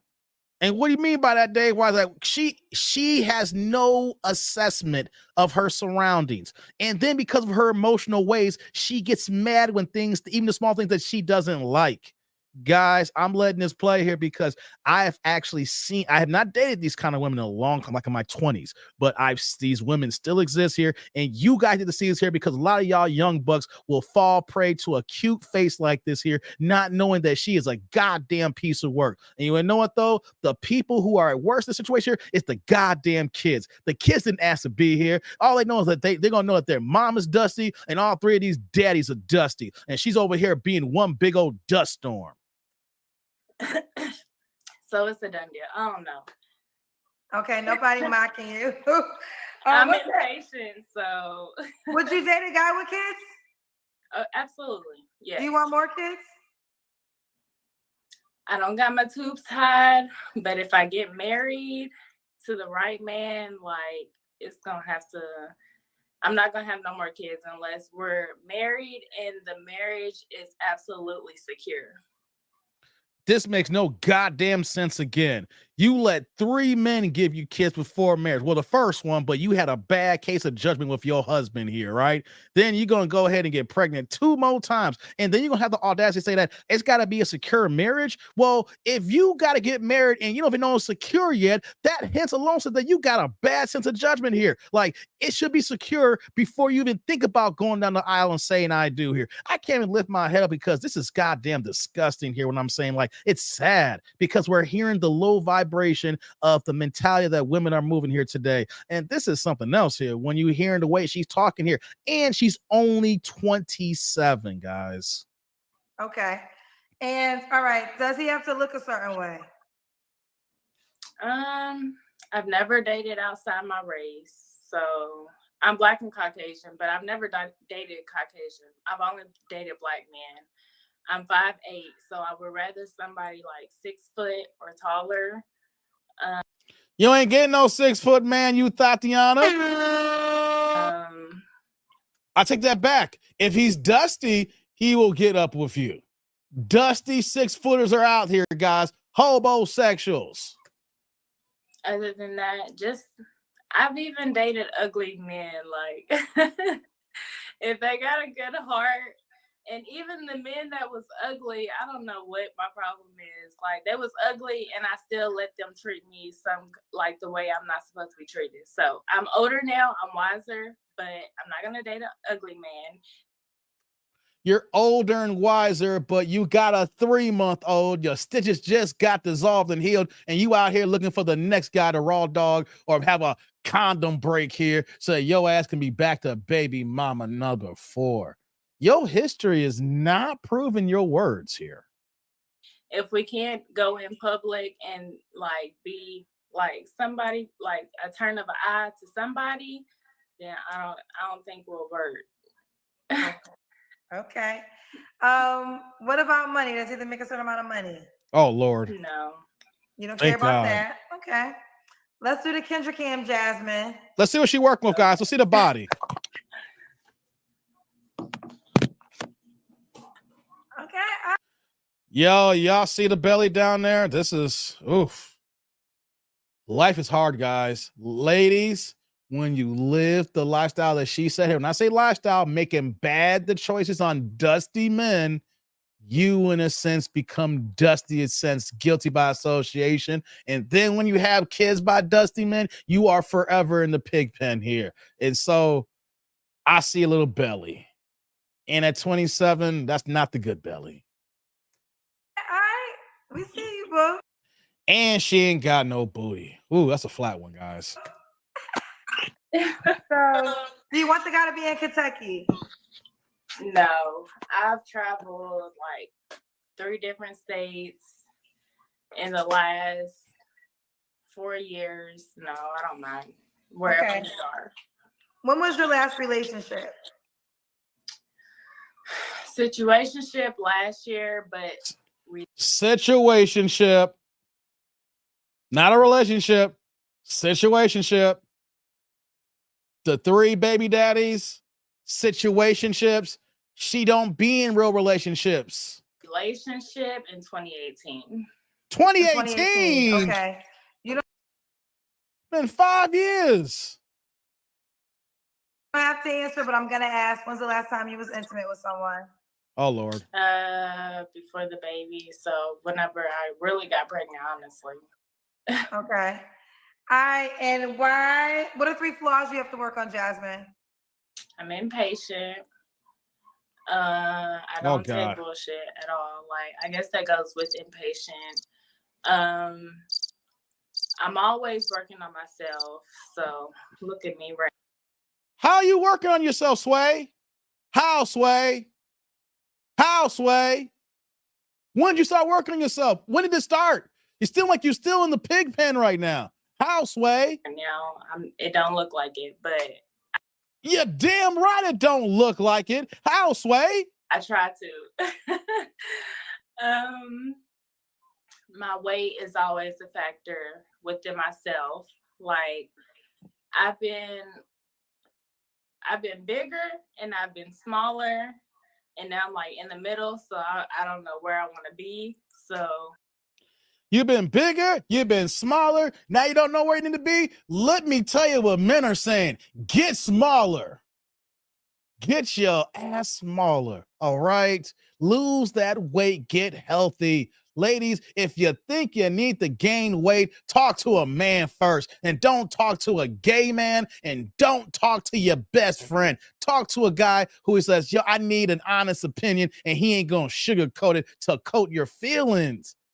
Like, oh my gosh. That's the situation. And then I take accountability. I don't know. I have red flags, Kendra. I know you get on to everybody. It don't sound like no accountability to me has been ever happening in your life, girl. And I know what Zach says, but I have another one. I just can't think of it right now. I don't know. That's the biggest red flag that you got 3. How about, here's a red flag for you. I've had 3 kids by 3 different men. I make bad decisions in men. I let a guy have sex with me, the condom broke, and I didn't think nothing to have precautions after the fact here. So now that's my second baby. I make bad decisions. Come on, we can go with the red flags. If you can't think of more than 3 red flags here, you are the red flag. It's just one. You're a walking red flag. I stand on it. Everybody here in this chat, even myself here, should be able to start naming off 10 red flags. So no, this is perfect. You know what? It's a red flag. It's something for you to work on. Everybody, every day we look at ourselves here. Says, I need to do this here. I probably need to do this here. Maybe I should work on this here. 10 things that you can work on. It should be easy if you look in the goddamn mirror. Oh. This is my first time ever coming on here. So it was just like, but I've been watching for 2 years. I should know my 3rd flag, honestly. But yeah, you should. Well, let me ask you this. What was the age range you would date again? You're 27. I'll date 30 to about 45. And why would a guy be lucky to be with you? Because I'm smart, I'm nurturing, I'm caring, I'm fun to be with, I take care of my kids, I cook. We don't care about your kids. I'm just gonna be honest. That sounds harsh. You take care of your kids, good. You're supposed to. You're a mama, all right? But the next man up don't care about that. He cares the fact that you've had the way you're moving these kids. The total package. Most people say that, but I'm that. How you the total package? I'm stopping a lot here because I want y'all to understand. She said she the total package. Seriously? For real. Okay. For real. Let's do it. This is Jazz, Kentucky, 27, Pisces, CNA, 3 kids, 7, 5, and a 3-month-old. She'll date 30 to 45, you said? Yeah.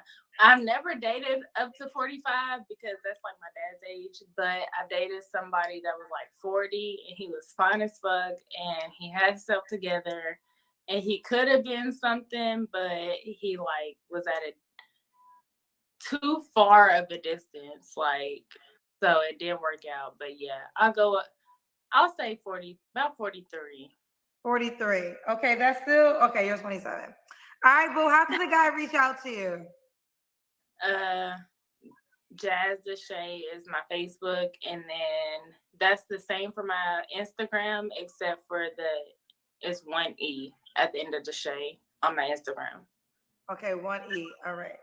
Okay, Jazz Deshay. All right, boo. Will you keep me posted how it goes, babe? I will. Thank you. Bye.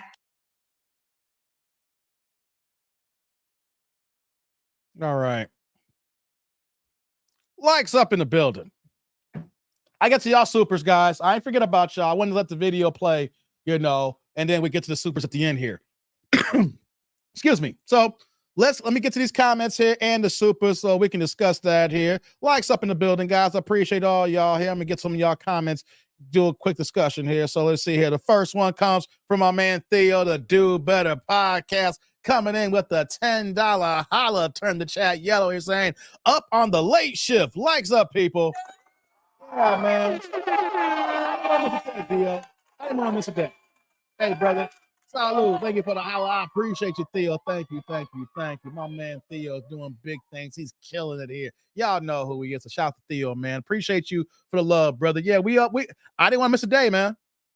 I wasn't here yesterday because I had to work late. I was stuck downtown in the city, in the loop. But we here right now. So that's what's going on here, bro. That's why we here. We're gonna try to get back to the regular schedule the rest of this week here. But I just want to miss nothing. So shout out to the replay gang. Make sure that they get in the video too as well. Thank you, brother Theo. Appreciate you, man. My man, 50 grand. And right behind him, we got my man Rod in the building with the $4.99. But we're gonna give you the upgrade for that $5 holla. Turn the chat green here. What you got for me, brother? Said the fact that she's sitting on the toilet and doing this interview in the front of a shower curtain is bothering me.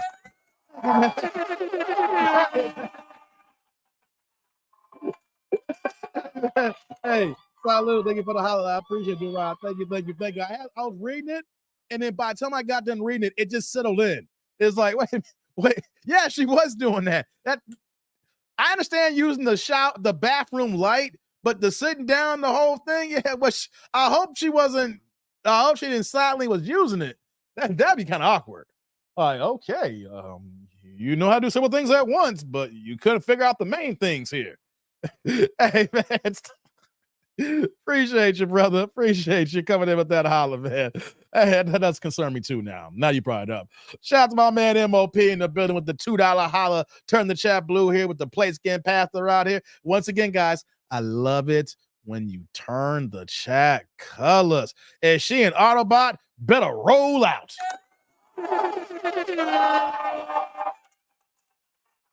My brother MOP.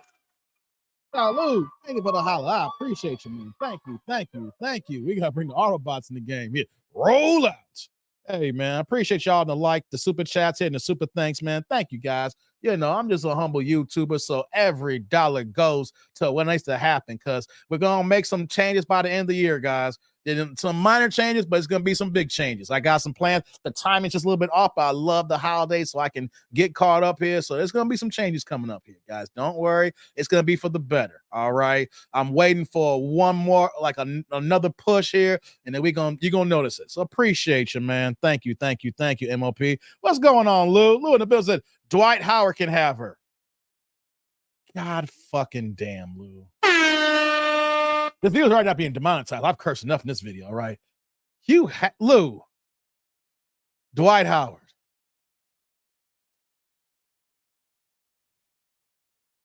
These are my subscribers. Dwight Howard, the booty warrior. Dwight Howard's the new booty warrior. Dwight Howard. Guys, I gotta do a show on Dwight Howard, right? We gotta get some into Dwight Howard maybe tomorrow or something, right? The booty warrior. Dwight out here taking booty. All right. We need to talk about you know what though? This all makes sense now, guys. Not to detract from this video here, but check it out. There is a reason why Dwight Howard is not part of the top 75 team, and they added Anthony Davis on there, right? As much as I love Anthony Davis, for all y'all Lakers fans, y'all know that Anthony Davis is not part of the top 75, all right? He is hella talented, but he is not part of the top 75, all right? I'm sorry. Dwight Howard deserved that spot. There's some other players that we could put above AD, right? AD's cold. Probably one of the coldest number twos ever, who can only play 50 games a year. You know what I'm saying? But nah. But Dwight, it makes sense now why he's not on the top 75 team. Why he's playing in China right now. He can't even get an NBA roster. Hell, the Lakers want to chip with him, and they know they could use him to back up AD. And they're like, we're good with Dwight right now. We don't need the booty warrior around here, guys. You know what I'm saying? Or Dallas could use him for the defense. You know, the Mavericks could really use him. They're like, no. We don't need him taking Luka Donovan's booty hole. No, we got to preserve Luka's booty. You know what I mean? Like, every single NBA GM is worried about Dwight Howard taking the booty. And for the last couple of years, it was like, we know Dwight's awkward. We know the man is weird. There's rumors about the gay stuff, but you know, maybe he's just one of them weird brothers who just do weird gay things like them white boys doing. You know, guys, all of y'all got that white guy, you know, several white guys who are your friends and they do gay stuff that toe the line. It's like, hey man, that ain't the get you my guy. Stop it. You know, I don't got that in my circle no more. Back in the day, though, you have a couple, and they be doing some extra hella, you know, gay. It's a dude, calm down, man. Hey, no, come on, man. No, stop it. And now it makes sense. Did y'all see the complaint? Dwight had a threesome, basically. He over here manufacturing, he's stealing booty cheeks. He's not only cropping the cheeks, he is trying to take it from you. And what would you do when a dude 6'10", 246 pounds with 2% body weight and got shoulders like the freaking Appalachian Mountains saying, you gonna give me them booty cheeks? What you gonna do? You gonna have to fight him off, and you know you're gonna win that fight. So what are you gonna do? You gonna fight him off and take your cheeks, or do you willingly give up the cheeks? That's why Dwight's not in the NBA right now. He over here stealing cheeks.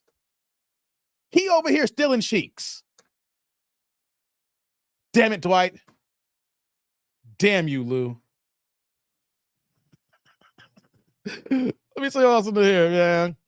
Yeah, good night, Sheila. See you later. I'll catch you in the next one. Oh, my God. Clifton's like, I'll just wait on that dry to finish. She was depressing, man, Clifton. That was horrible. Like, I don't even know where to start. Y'all. T. Lee was like, TD&D was stuck on O Block yesterday. Nah, never that, man. Nah, T. Lee, I've never O Block. I have not been that far south. Shit. When's the last time I've been that far down south? God damn. I don't remember the last time. That tell you how long it's been since I drove that far away. I don't even remember the last time I was even resembling close to it's got to be over a decade. Minimum. More than that. I don't play around, T. Lee. I was downtown in the Loop. All right? In the Loop. Across the street from the Sears Tower. Not Willis Tower. Sears Tower. We still call it Sears. I was on Michigan Avenue. I was across from I was in the Loop. I was downtown, baby. Not no damn Old Town. You got jokes, T. Lee. Calm down with them jokes. Let's see here. Who else we got here? Let's see here. Pinball says, no man checking for a check. That's a good thing, too. You see, the fact, I mean, that's good. No one's half the battle, G.I. Joe, right? I mean, she gave us too much information, but that's what we need. We need to know what you rock with. Guys going to say, no, I'm good here, right? You're just a bad deal, unfortunately. I know when I go through these reactions, I know when I talk, I get excited, I get animated, I get a little bit upset, even though I'm not related to her or know her. And the reason why is the fact that I'm constantly doing videos and I'm constantly seeing people just doing the worst to sabotage their lives. Like, even on the smallest level, you're thinking that's all you got to do. And people just throw all things out the window and just be carefree. Like, you were so young when you got married, right? And I'm just kind of curious, did anybody in your circle tell you this guy is not right? You're so young and this guy is not right. I mean, to the point, if she's telling the truth, she said that he cheated the day they got married. And then you said that there was constant cheating. So you know what that means? He was cheating before you got married. He was cheating during the relationship. And I'm just kind of curious from the actual truth of what it is and what you're only giving to us is, did you know about the cheating before he proposed to you? Did you know about cheating when you were engaged? Because you obviously know that he cheated the day of your wedding here. So if a guy's going out doing this on that day, that means that he had a history of cheating, and either you knew about it or he was that damn good, or you just was letting it go by. But you said that you got tired of cheating. So that means that in some form or fashion, you knew about the cheating, you kept going along with it. And in fact, how young you were, you wouldn't have been ready to get married because you saw the cheating, you still went along with it. And then the fact that you didn't even know between your ex-husband and the second guy, because you only hit it with him once, that you didn't know whose baby it was. Like the timing of you having sex with your ex and having sex with this guy here and not knowing who the father is, that means that the condom broke and you were still having unprotected sex with the ex. In a sense, what the condom broke means that you knew the condom broke, so you were essentially was having unprotected sex with two different men within a month span. Guys, is that someone that's making wise choices, decisions here? The third kid is only 3 months old, and you're already out here. You're gonna tell us that you got chlamydia because he cheated so much. But here's the thing, though. We gotta blame you. And this is not victim shaming. If you know the man is cheating and you keep taking him back, you run the risk of who he's dealing with outside of your bedroom. So if you knew there was habitual cheating, hence habitual line stepping, and then he brought something home to you, and then you didn't stop this man from having sex with you. You kept going down along with it and having unprotected sex. Unfortunately, you are part of the problem because you allowed the disrespect, and then the disrespect came to your home.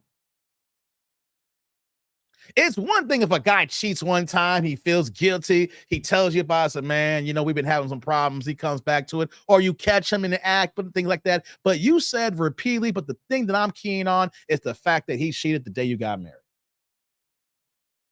Come on, guys. Come on. You're just a walking red flag who doesn't make wise choices. And it seems like your choices is being dictated by your emotions and sexual experiences. The man who is with you sexually jades your thinking and how you move. Your emotions drive the way you go through life here, and that's not a good look. Dwight out here flying out pussy. Yeah, he is, Clifton. He flying male booty. He flying it in, yo. I mean, like you, Dwight Howard. If you really roll that way, do you really got to fly the booty in? There should be dudes left and right that want to go ahead and give their booty up to an NBA superstar. You know what I mean? But the complaint said that they went to the room and then like they took some clothes off and started kissing. Dwight Howard wanted the cheeks. He said no to the cheeks, and Dwight said, "You're gonna give me them cheeks." Oh my God, man, what's going on, Trey? Street clothes can play when healthy. Yeah, you ain't lying about that. Fleece Howard. Yeah, we're going to start calling perfect. Hey, we're going to start calling him Fleece now. He over here taking cornbread. Man, this is wild about Dwight Ham. Actually, there's been a long run. Yeah, I know that. If you guys go right now, if you're on your home desktop right now, you can open up another tab, and then you can see Dwight Howard on the bench. I think he's playing for like the Atlanta Hawks, and he over there grabbing his teammates' balls. And he laughing about he over here. It's like planters. He grabbed a bag of nuts. He's like planters, man. Like it's on the internet on YouTube right now. You got to do a quick search. This has been widely known, but Clifton, I honestly thought he was just one of them white boys who just kind of they play all around that gay stuff and things of that nature. But yeah, he out here. It makes it worse. His baby mama, Royce Reed, she's been on Basketball Wives Orlando when they first launched Basketball Wives back in like 2009. She's been on the circuit lately. She can't talk hard, but she's got copyrighted footage. She's been talking about how he's not a good dad, and he's been on the booty warrior take for years. And the fact that saying that she's been taking the heat because she was mad at the fact that he wasn't being the daddy because he knocked her up, and then after he knocked her up, he had like 9 more babies after her, right? And then she's like, I look like I'm the crazy one when he being the booty warrior and having all these babies, right? And so Royce is she's getting her moment right now because like the last decade, everybody's been slamming her, right? And thing is, with that situation, there's got to be blame on both sides, but Dwight Howard got off skate free on that situation there. So Dwight Howard's getting his day in the sun right now. Lord have mercy. Rod says, Dwight went hard in the paint. Pause. A low post defender. Pause. Hey, come on, Rod. Stop. Man, you now. Rome said the chat is undefeated. You got that right, man. Got that right. Always undefeated. Hey, come on, man. Dwight Hawkard. Hey, come on, man. You wild, Big Smooth. Hey. Kai Jones next. I'm calling it. Okay, we won't keep you up. Hey, come back in the chat when that comes back here. Perfect. Said Dwight ain't never playing the league again. Nah, he in China.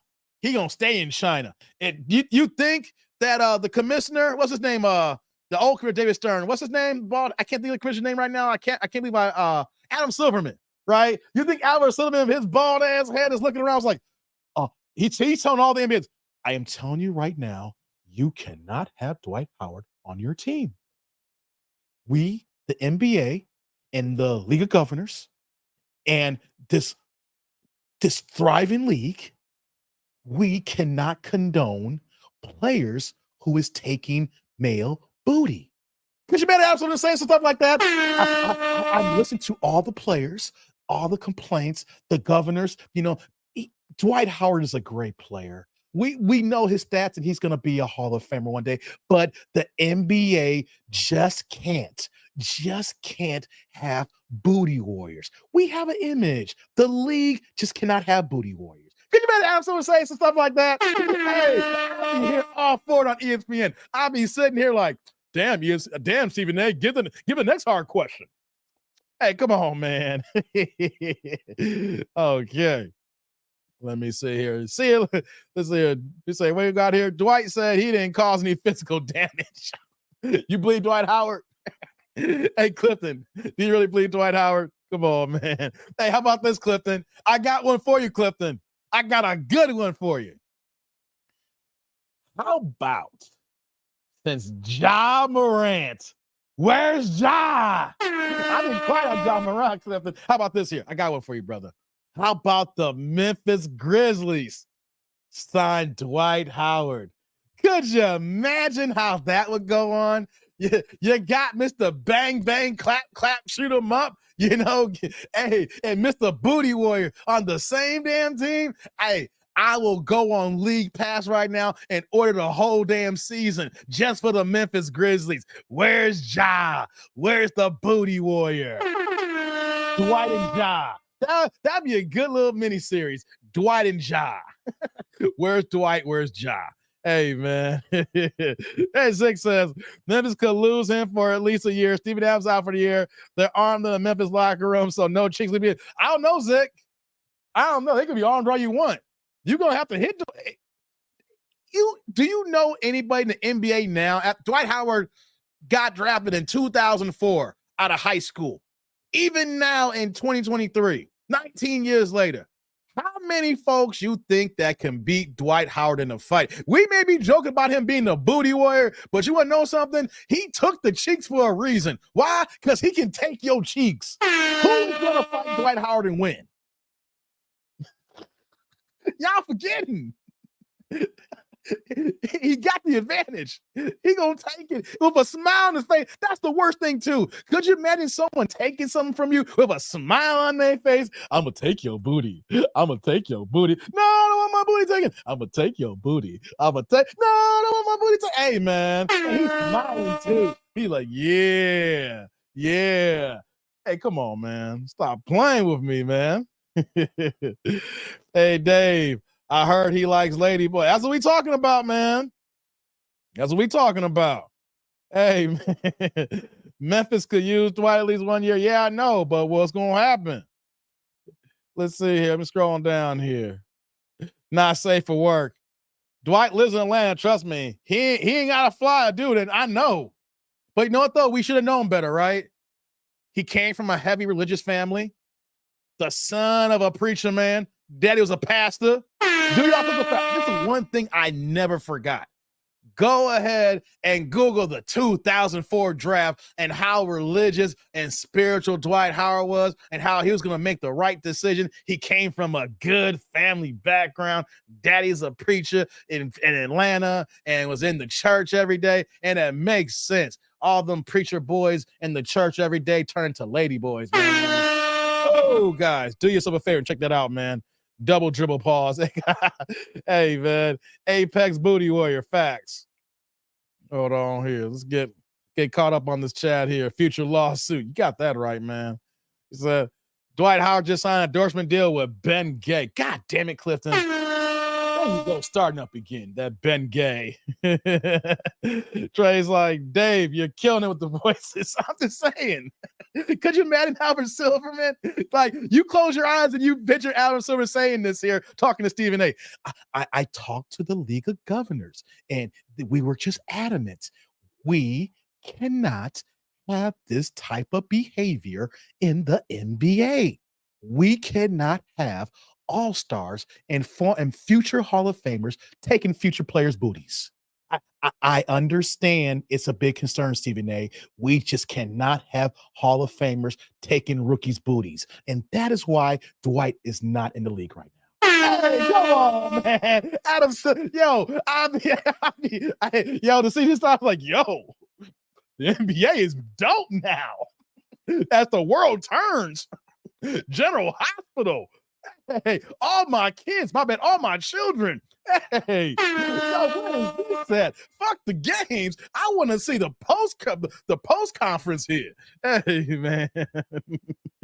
Zick says, now we know WWE never signed Dwight after his tryout. He was taking the locker room by storm. Hey, Undertaker too old to take him. Undertaker like 60s. He ain't doing it. He taught, man, Dwight Howard taught an Undertaker, I think, and bigger than him too. Man, Tugboat couldn't take out Dwight Howard. Yeah, I said it. Y'all remember Tugboat, aka Earthquake? Y'all remember him? Hey, Tugboat couldn't take Dwight Howard out with his 400-pound stuff. Dwight Howard would steal that big old fat man booty. All right. Y'all sleepy on how strong Dwight Howard is, pause, all right? That is one man that you want to be in a dark corner with, because he's just going to smile. He's going to be goofy. Hey, hey, Trey, how's it going? Hey, Purpose Square, how's it going? Hey, Zick, how's it going? Hey, man, you play too much. Say, okay, I play too much. How about we play a different game? I want you to take my booty. You know, that's, hey. He gonna smile. Hey, Trey, booty taking time. Like, no. And what you gonna do? Only thing you can do is hope for a prayer that he's done fast. No,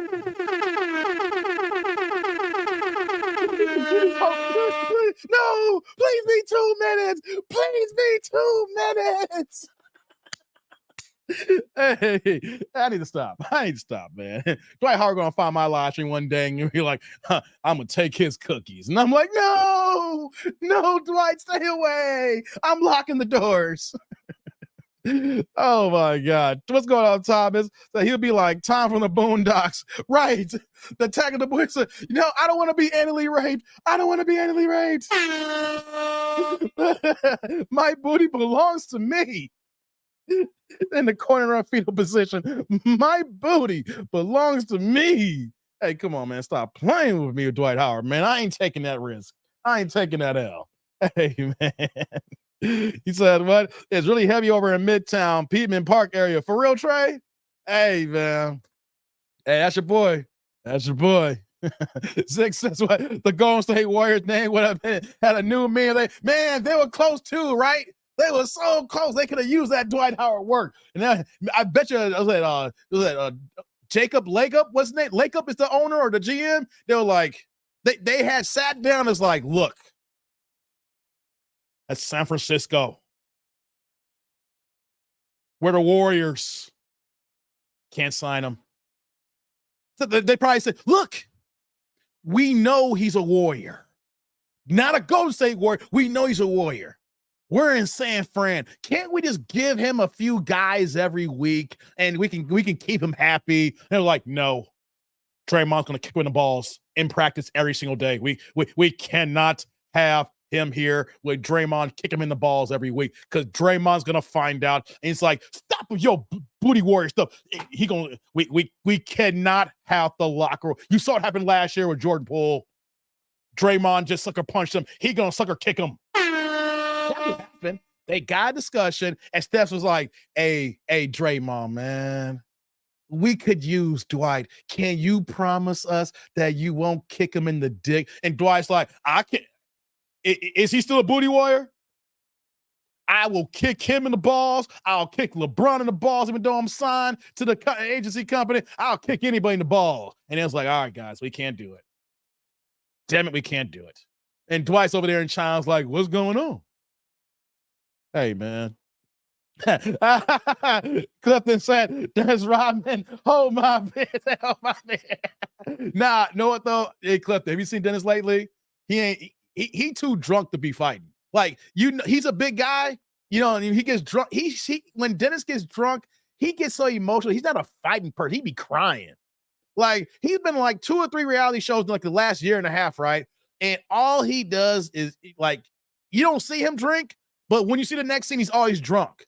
And then when he's drunk, he's crying all emotional. So I see Dennis being so emotional, he ain't gonna be able to fight. He be crying the whole damn time. You know what I mean? We need Dennis of the 90s and 80s. That'd be a different ball game, Clifton. We need the Detroit Dennis Rodman, or at least the first year of the Bulls Dennis Rodman. But at peak, that first year of the Spurs Dennis Rodman, be like, hold my beer. You know what I'm saying? Dwight almost joined the bloodline. You ain't lying. Slow stroke pause. Dave, you all right? Hey man, I'm just saying what's on my mind. You know, y'all ain't tell me y'all ain't think this before. I'm just more animated about it. You know, Clifton says, can you imagine being in the movie Scary Movie instead of Wayne? Hey man, I love Scary Movie. I don't know. Dwight Howard in Scary Movie. That'd be kind of. That might be kind of funny. As soon as the Wayans brothers decide to do that lawsuit and get the movie rights to Scary Movie back from them from Harvey Weinstein's booty stealing butt as well. You know, Harvey Weinstein was taking the booty as well, being in Hollywood. And he actually stole the Scary Movie franchise. So I hope if and when the Wayans brothers finally file that lawsuit and get the rights back to their movie, put Dwight Howard in there. All right, that'd be funny as hell. That'd be funny as hell. Rock and roll gangster. Booty warrior. Clifton says, I would pay to see Dwight in green fight. Hey, man. And here's the thing, though. Dwight gonna win, Clifton. The only move that Draymond got is that sucker lead right and a kick in the balls. If Dwight can handle the kick in the balls, it's over. Draymond ain't got a chance. He gonna sucker punch you with the lead right. He gonna throw that Floyd Mayweather lead right, the straight right, you know. Not even lead, it's gonna be a straight right, but it's gonna be a sucker punch. He's gonna feint with it, you know, and pretend he's gonna kick you with the balls so that Dwight's gonna bring his defense down and he's gonna come over the top and drop the right. Here's the problem though. You don't think that Dwight can't take a punch? He gonna take that punch. He's like, I would have got down if that was your dick, Draymond. He's like, I got on my knees if you hit me with your. And then Draymond's like, I am that. And then he gonna try to kick him, and then Dwight catches him, and it's gonna be over. You see, Dwight will not fight right. Dwight is not gonna fight right. He's gonna go ahead and do some gay stuff that's gonna make you go out of whack here. And the next you know, he's gonna grab you by the ankle and then get you down the ground and gonna take your booty. I'm just saying, guys. I'm just saying. Zick says Charles Oakley would it be hold my. You know what though, Zick? Touche, Zick. Touche. Dwight, yeah, the oak tree, even now at 60, be like, hey, matter of fact, Oakley would get even more infuriated just by seeing Dwight smile before it gets started. And he ain't know he's gonna fight him. He just run into him. Why is your punk ass smiling? Hey guys, Oakley is the right-hand man of Michael Jordan, and he helps Michael Jordan steal booty. Not in that way. Michael Jordan is Mr. Take Your Woman. Michael is so damn janky. He'll go ahead and take your woman in front of your face. But you know what he'll do first? He'll send Charles Oakley to get your woman to the table, and then Michael seals the deal. That's a true friend, guys. Charles Oakley. Before I end this live stream here, that's a true friend. It's Charles Oakley. All right. Charles Oakley realized as long as I'm Mike's right-hand man and got to whoop ass from time to time, I'm forever gonna be in a billionaire's life. Charles Oakley, well, there's a true story out there, right? Google this. It happened about over 20 years ago. Michael came back to the Wizards those 2 years in 2001, 2003, and this one white guy was at a restaurant with his girlfriend.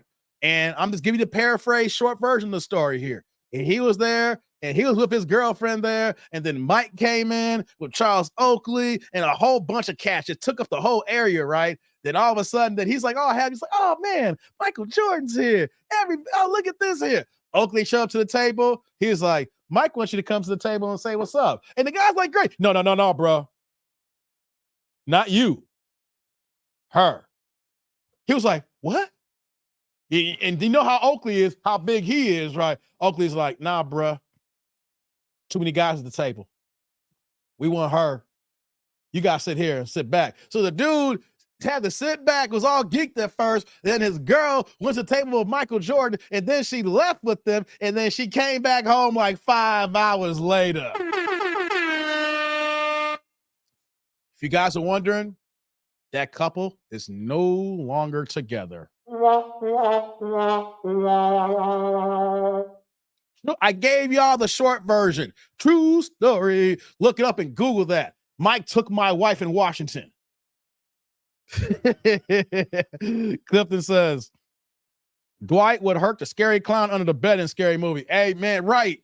Hey, remember Sean? He rapped this. He's like, hey, hey, that's what Dwight would have done, but it'd been worse. If Sean could have done that and rapped his you know what around him. Hey, man, Clifton, stop playing with me, man. Thomas says, Dwight will be like, look here, I like you and I want you. You do it the easy way or the hard way. The choice is yours. You forgot something, Thomas. Right after that, he's going to say, oh, you want the hard way. Remember, there is no easy way. There is no easy way. It comes like, oh, you want the hard way. No one wants it the easy way. It's always the hard way, man. It's always the hard way. Pause. Clifton says, there were some rumors about Oakley up in Cleveland. Hey, if you say rumors in Oakley, Clifton, I'm just going to come out and say, nah, bro, they ain't rumors. Those stories are true. Hey, I'm sorry. Hey, after I heard about the Oakley story in Washington back between 2001 and 2003, there's a few other stories too, right? I'm telling you, if you hear Charles Oakley stories, I'm saying 90% of the time regarding Michael Jordan, they're true. Oakley's the best friend you could ever have. We need more friends like Charles Oakley, okay? Yo, hey, he's like, hey, Charles, you see that girl over there? Yeah, Mike. Yeah. Hey, man, I need that ass right now. Can you do me a favor? I don't feel like getting up right now. You know I'm a billionaire. I'm MJ. You know what I mean? I'm eating this swordfish right now. Can you go get that girl for me? Hey, if her husband try to come by, man, just do what you do. You know it. I ain't gotta explain it. No problem, Mike. Man, we all need a Charles Oakley in our lives, guys. For this live stream, guys, we all need a Charles Oakley in our lives. Come on, man. Someone that's bigger than you, someone that's stronger than you, but he's your best friend, and anything you ask, he got your back. Hey, come on, man. How could you lose if you got a Bama-ass nigga that is 6'9", 280 pounds, and had the biggest disrespect in his head since 1978? He been disrespectful since high school in the 70s. Okay, he been that big since sophomore in high school. Man, we all need friends like Charles Oakley, man. When you could, man, that's what friends are for. Keep shining. Hey, come on, man. We all would die for a friend like Charles Oakley. Man, you know what I'm saying? Zig says, I actually met Oakley at a cigar bar when Ice Cube League was in town. He was a real nice guy in person. I was standing beside him, joking for a few minutes before it even dawned on me who he was. Hey, he probably is a nice guy, man. I'm just saying, though. But you saw what happened. He got kicked out of the Madison Square Garden when he got into it with James Dolan. It took like 9 armed security guards to take Oakley out of the building. And that was only a few years ago. I'm talking about his playing days in the 80s. I'm talking about a few years ago. They had like 9 police officers dragging him out. And they still couldn't get him on the ground. He was still, They had a hard time, all 9 of them. It was like a slow moving train. Guys, if Charles Oakley in the 60s and armed gunmen, police officers can't stop that man, Lord have mercy. Clifton wrong on that one. Tickle, tickle, tickle. The disrespect. Got it from the source. Yikes. What's going on, Shantae? All right, coming in late. No, I'm saying rumors. I'm telling you, I'm believing the rumors when it comes to Charles Oakley. You don't get it, Clifton. We had him in Chicago here too. You talk about Dave Corzine. Remember, Oakley was here when Dave Corzine was here. I'm telling you, if there's any rumors, I'm believing them. Are you trying to say the rumors that he a booty warrior too? Hey, who knows these days? Hey, what you saying here? Warriors made the right decision. We have to protect Steph Clay. E40. Where did E40 get this, Lou? What does E40 got to do with this here? Hey. How did E40 get into this mess? Hey, Thomas says James Jones the worst on it. Yeah, he is, man. Yeah, he is. Yeah, he's super late. The replay game's in your future, girl. We gotta talk later on this week. I want to drop the link for you. Not now. We got to drop the link for you this weekend. We got to talk about your possible success. What's going on in your life? We got to get an update. All right, I'm preparing you now. So the next time you come in, you be ready. Like, all right, Dave, let's have a conversation. We need to have an update, girl. We've been giving you some good advice. We've been trying to help you out, whatever. And you had some good updates a few weeks back. You know, I'm like Chuck Woolery here. And back in 2 and 2, I need an update, Shantae. All right, not tonight. I just give you a heads up. You got a week max. Be like, all right, Dave, I'm going to cam up, talk to the tribe, and see what's going on in the DMV area. All right? Just want to make sure on that. Clifton. Okay. Hey, Clifton. Hey. I'm just going to make it a point, Clifton. I will not be alone next to Charles Oakley or Dwight Howard. Who would win that fight? Who gonna take the booty first? Dwight Howard or Charles Oakley? You say, well, Dwight Howard is 30 years younger than Oakley. But have you ever seen Oakley lose a fight? Like, you ain't gotta get ready. You ain't gotta get ready if you stay ready.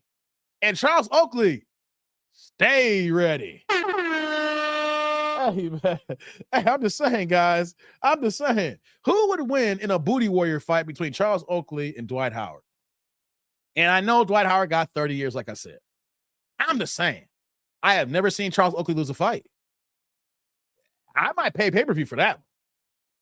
The loser got to bend it over. I don't see Charles Oakley as the receiving type. I see Charles Oakley as the one who gives it, not takes it.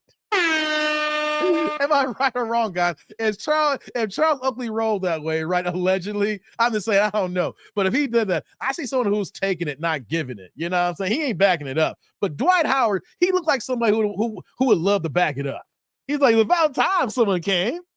Literally, pause. Hey. So what's this about, Shantae update? Damn it, I waited too long. Should have flew it out to Shantae. Last time we talked to Shantae, she had a date. She had a date a few weeks back. You know what I'm saying? So that's why I need to update. I ain't gonna do it tonight. We gotta close shop down soon. I'm just saying, I'm gonna give her a couple of days, week max. She went on a date. I'm trying to find out what's going on in this love connection, this little spark action there. You know what I mean? Hold on here. Let's wait till this weekend, Shantae. Not now. I know you can cam up, but not now.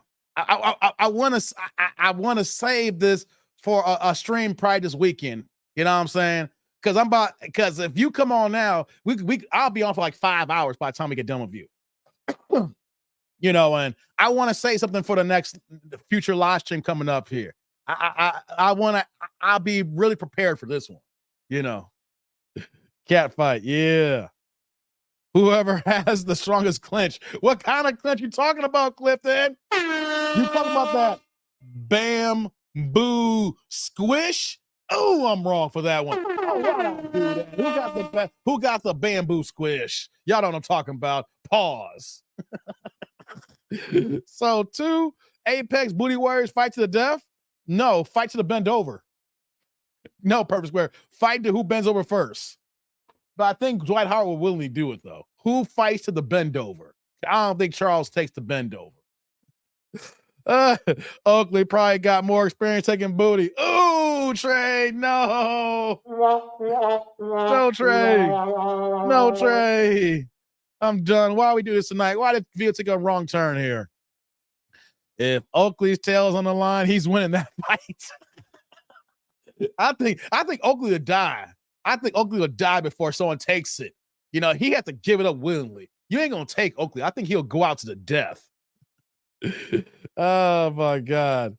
Dwight will pin Oak 1, 2, 3, then keep counting. Hey, come on, man. Lou, stop it. You come in here shooting, man. You need to pause, brother. I'm done with Lou. Lou ain't right. Stop it, brother. Stop it, brother. Hey, man. Dwight likes you. He wants you. He can do this. Yeah, why are you doing this again, T. Peterson? And Dwight gonna smile saying, "Oh, you went the hard way, don't you?" Could you imagine Dwight Howard? He's 6'10". He can look down at all you guys. All of us ain't that tall. Imagine he got a whole foot in your. Oh, you went the hard way, do you? He's smiling too. Like, no, I don't want the hard way, Dwight. Oh, you went the hard way. No, I don't want the hard way. You went the hard way. No, I don't want the hard way. Hey, come on, man. I need to stop. I was referring to next week. Nah, I'm in my PJs. Yeah. No doubt, girl. No doubt. Appreciate you. Yeah.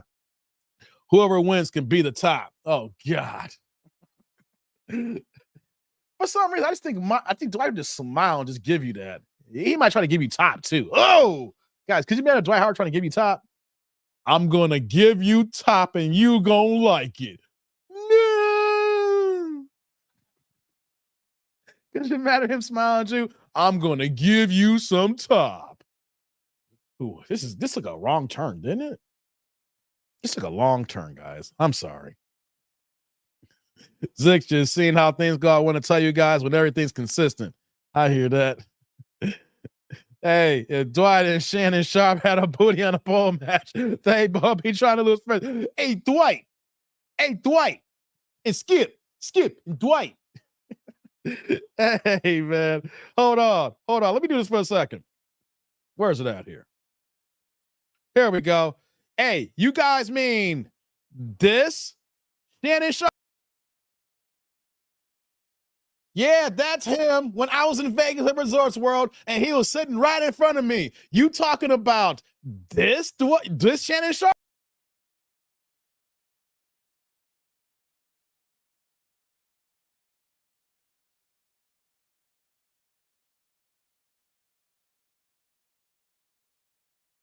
Hey, Skip, you talking about that Shannon who was sitting right here? He was staying at Resorts World in April when I was in town. We were sitting back to back. Good thing I ain't have to worry about that. Hey, Skip. Clifton says, hey, Marcel said the same thing until those boys got in the basement. For real? Yeah, Marcellus Wallace. You talk about, hey, Pulp Fiction was on last night. I was watching that. I was watching Pulp Fiction last night. The Gimp. Hey, man, shout out to Bruce Willis who can't talk no more, man. Love that movie. Hey, man. MOP says, hey, Dave, so Dwight wants Oakley to gaze into his eyes all lovingly. You a former all-star.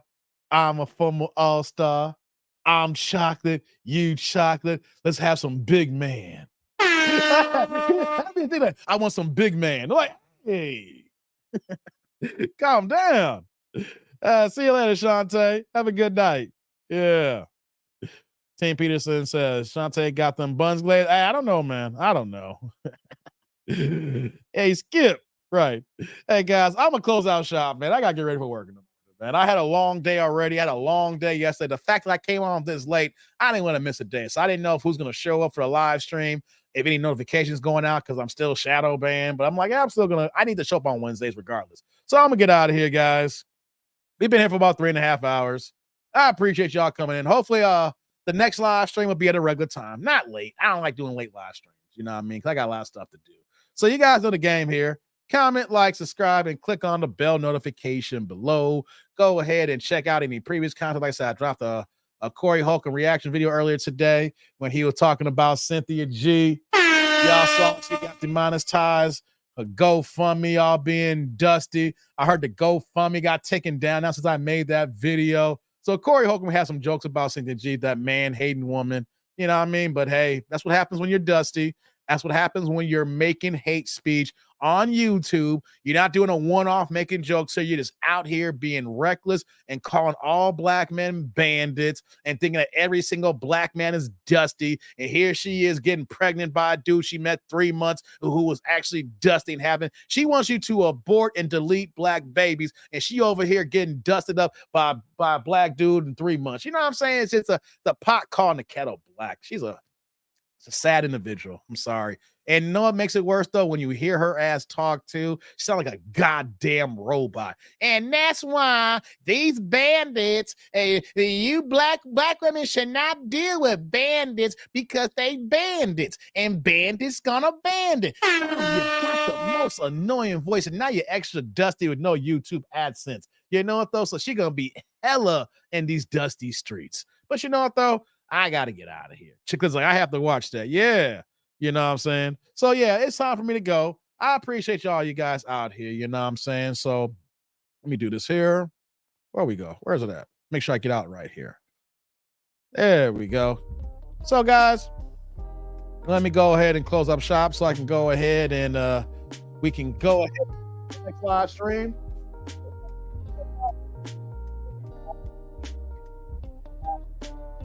Kill this live stream, man. Y'all just make it extra funny and make it easy for me to come back all the time. Shout out to the replay gang, because I know y'all gonna check it out and be like, what the hell, Dave just being stupid and goofy as ever, but y'all still watch. Appreciate y'all. You know what I'm saying? Shout out to the Ninja Watchers. Y'all sitting back and not commenting, but y'all just got me playing the background because I'm whatever it is, I make you laugh, I get you excited or whatever. You just kill time away. Shout out to all y'all. You know what I mean? But as always, we're getting out of here. Appreciate everybody in the chat here. Appreciate the love from the super chat, super thanks, super stickers. The money is always all love here. Wait, before I say I'm out of here, just make sure there's no cash apps that came in last minute. No cash apps. Cool.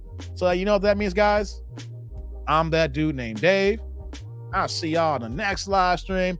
And make sure that y'all ain't getting y'all booties clapped by Dwight Howard. Protect your ass at all times. And I'm out of here. Peace out to the Booty Warriors.